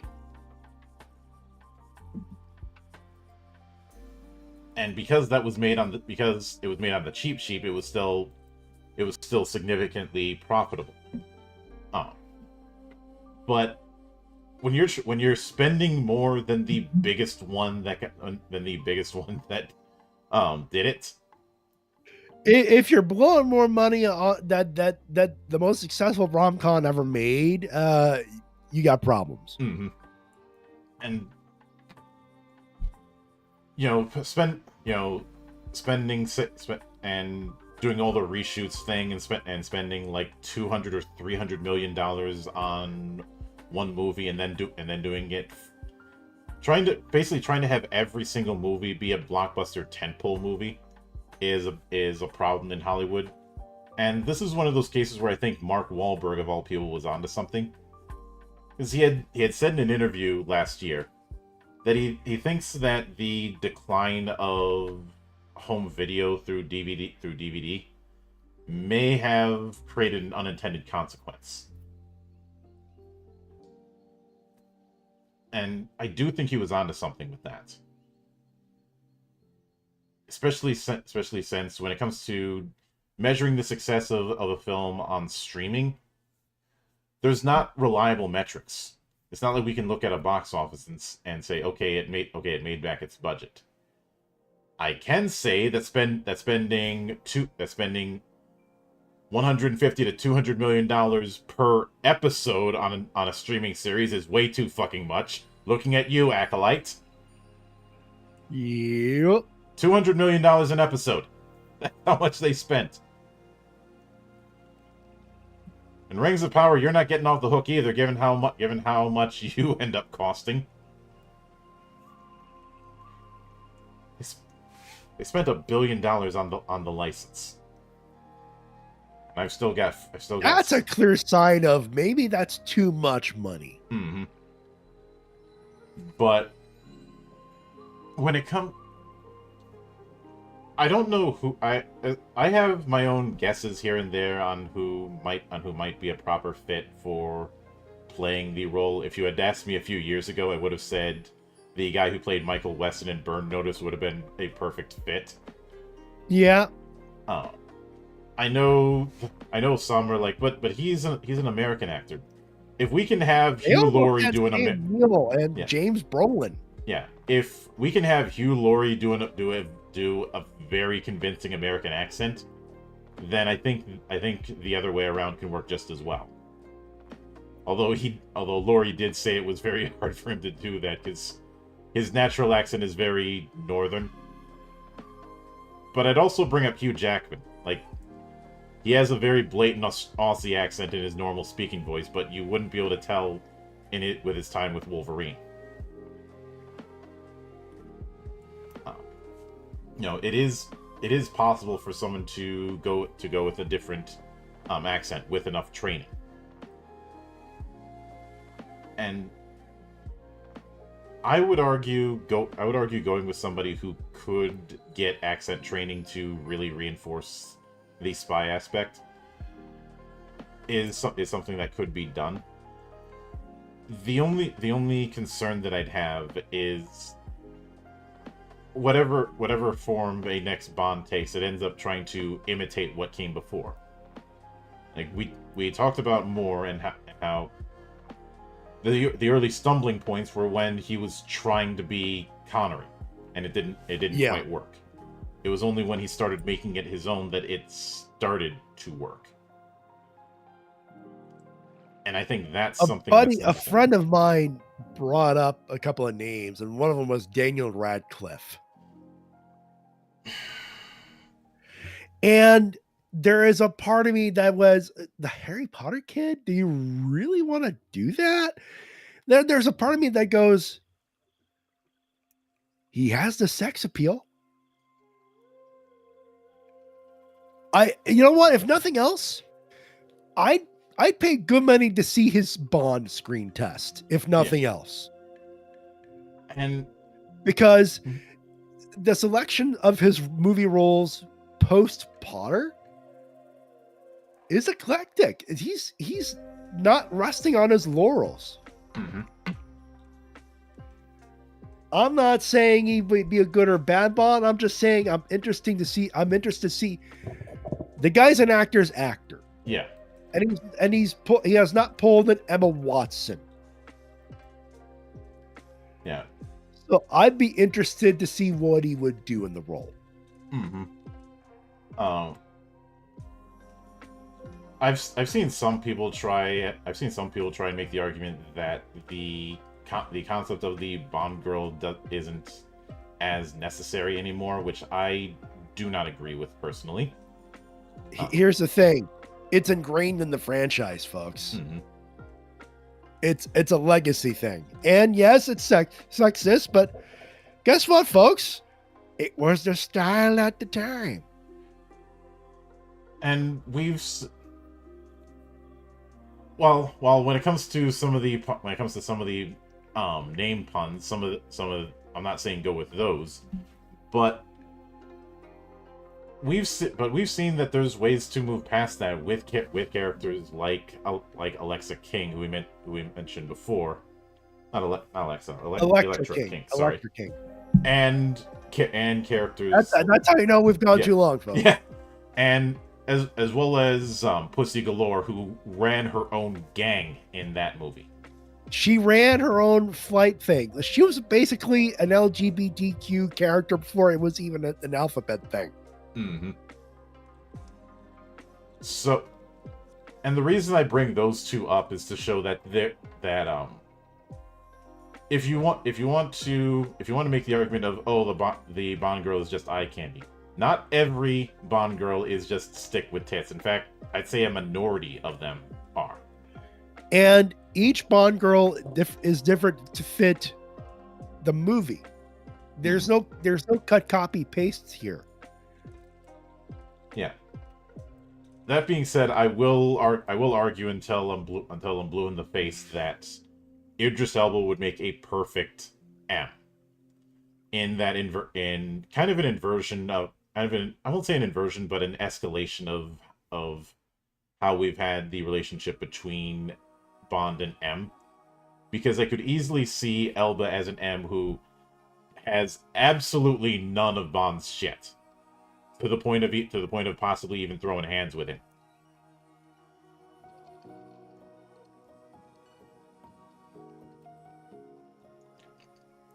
Because in that kind of thing you have something that would be right within Elba's wheelhouse. He would. I would argue he would do a good M. Mm-hmm. I could see that. Yeah, and as far as whether or not if I was in that position, whether or not I do the young Q thing, I'm not entirely sure if I would. I do think that there's kind of hinted at in some. There's one particular concept in terms of futurism that is relatively untouched when it comes to Bond. And yeah, with Spectre we had the whole mass surveillance thing, but I don't think we've had anything involving nanites. I know some people are thinking of the nanomachines joke because Metal Gear brain rot, but yeah, I think there is that possibility. And hey, Shin Kamen Rider, the more recent one, not the the one during the Dark Age, had Shocker as an AI, as a rogue AI. So those kind of concepts I think can be explored. And I know that some have claimed that Bond struggled to find his place after you didn't have a big bad in the form of Russia. I don't necessarily agree. Because there's always going to be things like oligarchs. There's always going to be moguls. Those are, I'd say more often than not, those are the villains when it comes to the Bond universe, more so than the Soviets were. That's not to say they didn't play a factor, but when I look at a good amount of the villains, it's mostly people who have enough money to try and money or influence to try and pull off some crazy thing.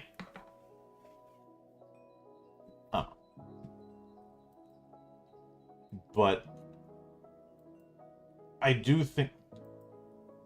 think the reason we're not going to see any forward movement regarding Bond for a while is because for so long it's been reactive, and now it's in unfamiliar territory. they can't crib notes from John Wick because, well, John Wick's character arc has pretty much been done, and Reeves has refused to do any sort of follow-up saying the character's dead. So it is going to take time to actually figure out a direction, and it's whatever the first Amazon-powered Bond film is, it's probably going to struggle. And speaking of that, I did want to touch on one other thing, because there was one franchise that came very close to rivaling Bond until it didn't. And that was The Kingsman. They had one good movie, and the follow was fine, I guess. Yeah, didn't do as well. Sequelitis is a bitch once again. Yeah, sequelitis is a bitch, although I did have a bit of fondness for the prequel that was kind of establishing the early end of things, and perhaps that is the direction that Bond in some form can go. Either that, or if you really think you need the Russians, maybe alternate history, because there was an attempt to try and keep the Union alive with the New Union Treaty, which was attempted to try and reform after all the stuff that had gone down. It didn't work, obviously, but those are options. And honestly, part of me just give us what we want. Template James Bond movie. You find a great, because what worked with the Bond flicks before Daniel Craig was formulaic, yes, but it was a movie that knew what it was, and delivered what it was, and wasn't trying to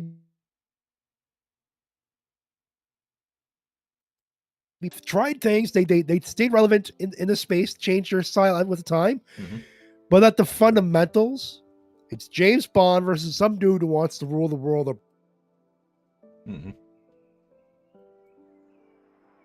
Chick with an actual brain in there, and a minion mook who looks tough. Yeah, and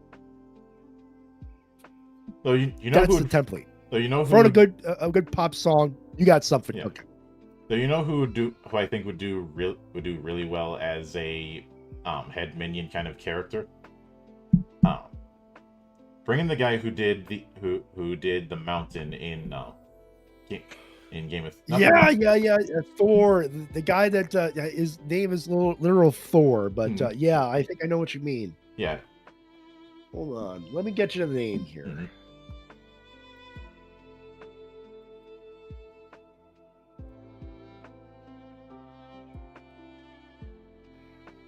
Googling the thing. So it was Gregor Clegane, the name of the character. And it's a weird name. It's Hafthor Julius Bjornsson. Yeah. Who's an actual, world's strongest man level power lifter. So there's that. He would fit in a Jaws-like character, big dude. Yeah. Which is why I think he, even if you don't have him do the gimmick as Jaws, just having him be the giant guy who does not need to say a damn thing. Is something that can certainly work. The point is that I think that with a certain approach there is a way to do it. I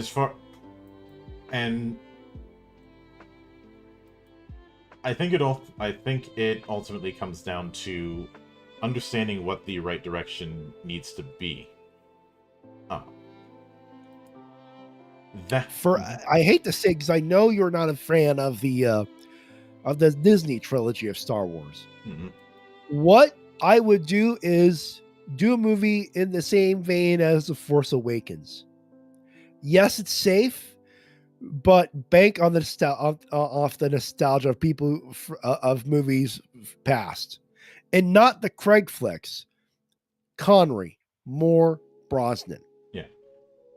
And as much as I It rag on it doesn't have to be perfect. It just has to be good enough that people go, okay, yeah, James Bond is back. yeah, Reinvoke that feeling.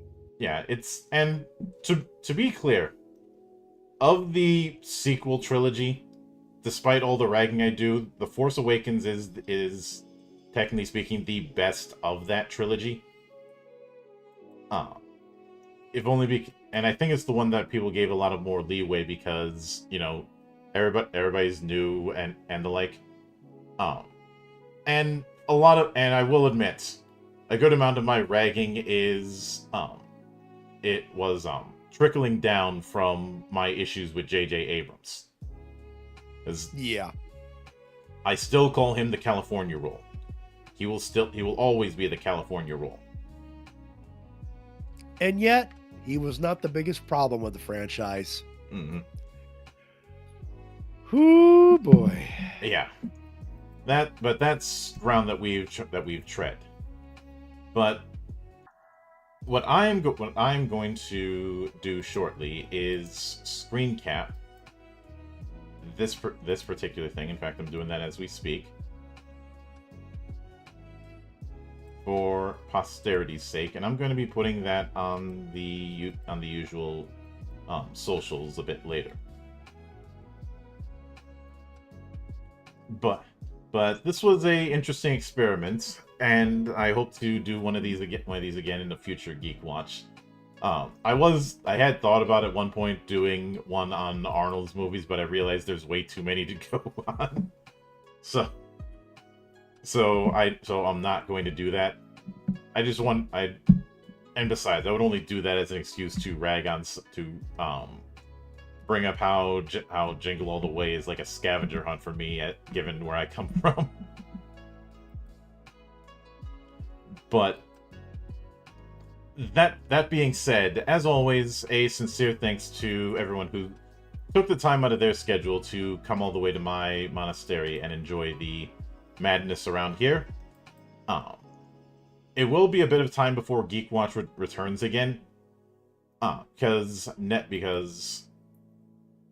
next week I want to do a bit of catch up, and on the 30th I'm going to be doing a collab with using the Gundam card game, since I want to break out Tabletop Simulator with a few folk. But until then, on behalf of the good brothers present and not present, my name is Mildra, I am your gaming monk, and join the watch. Thank you.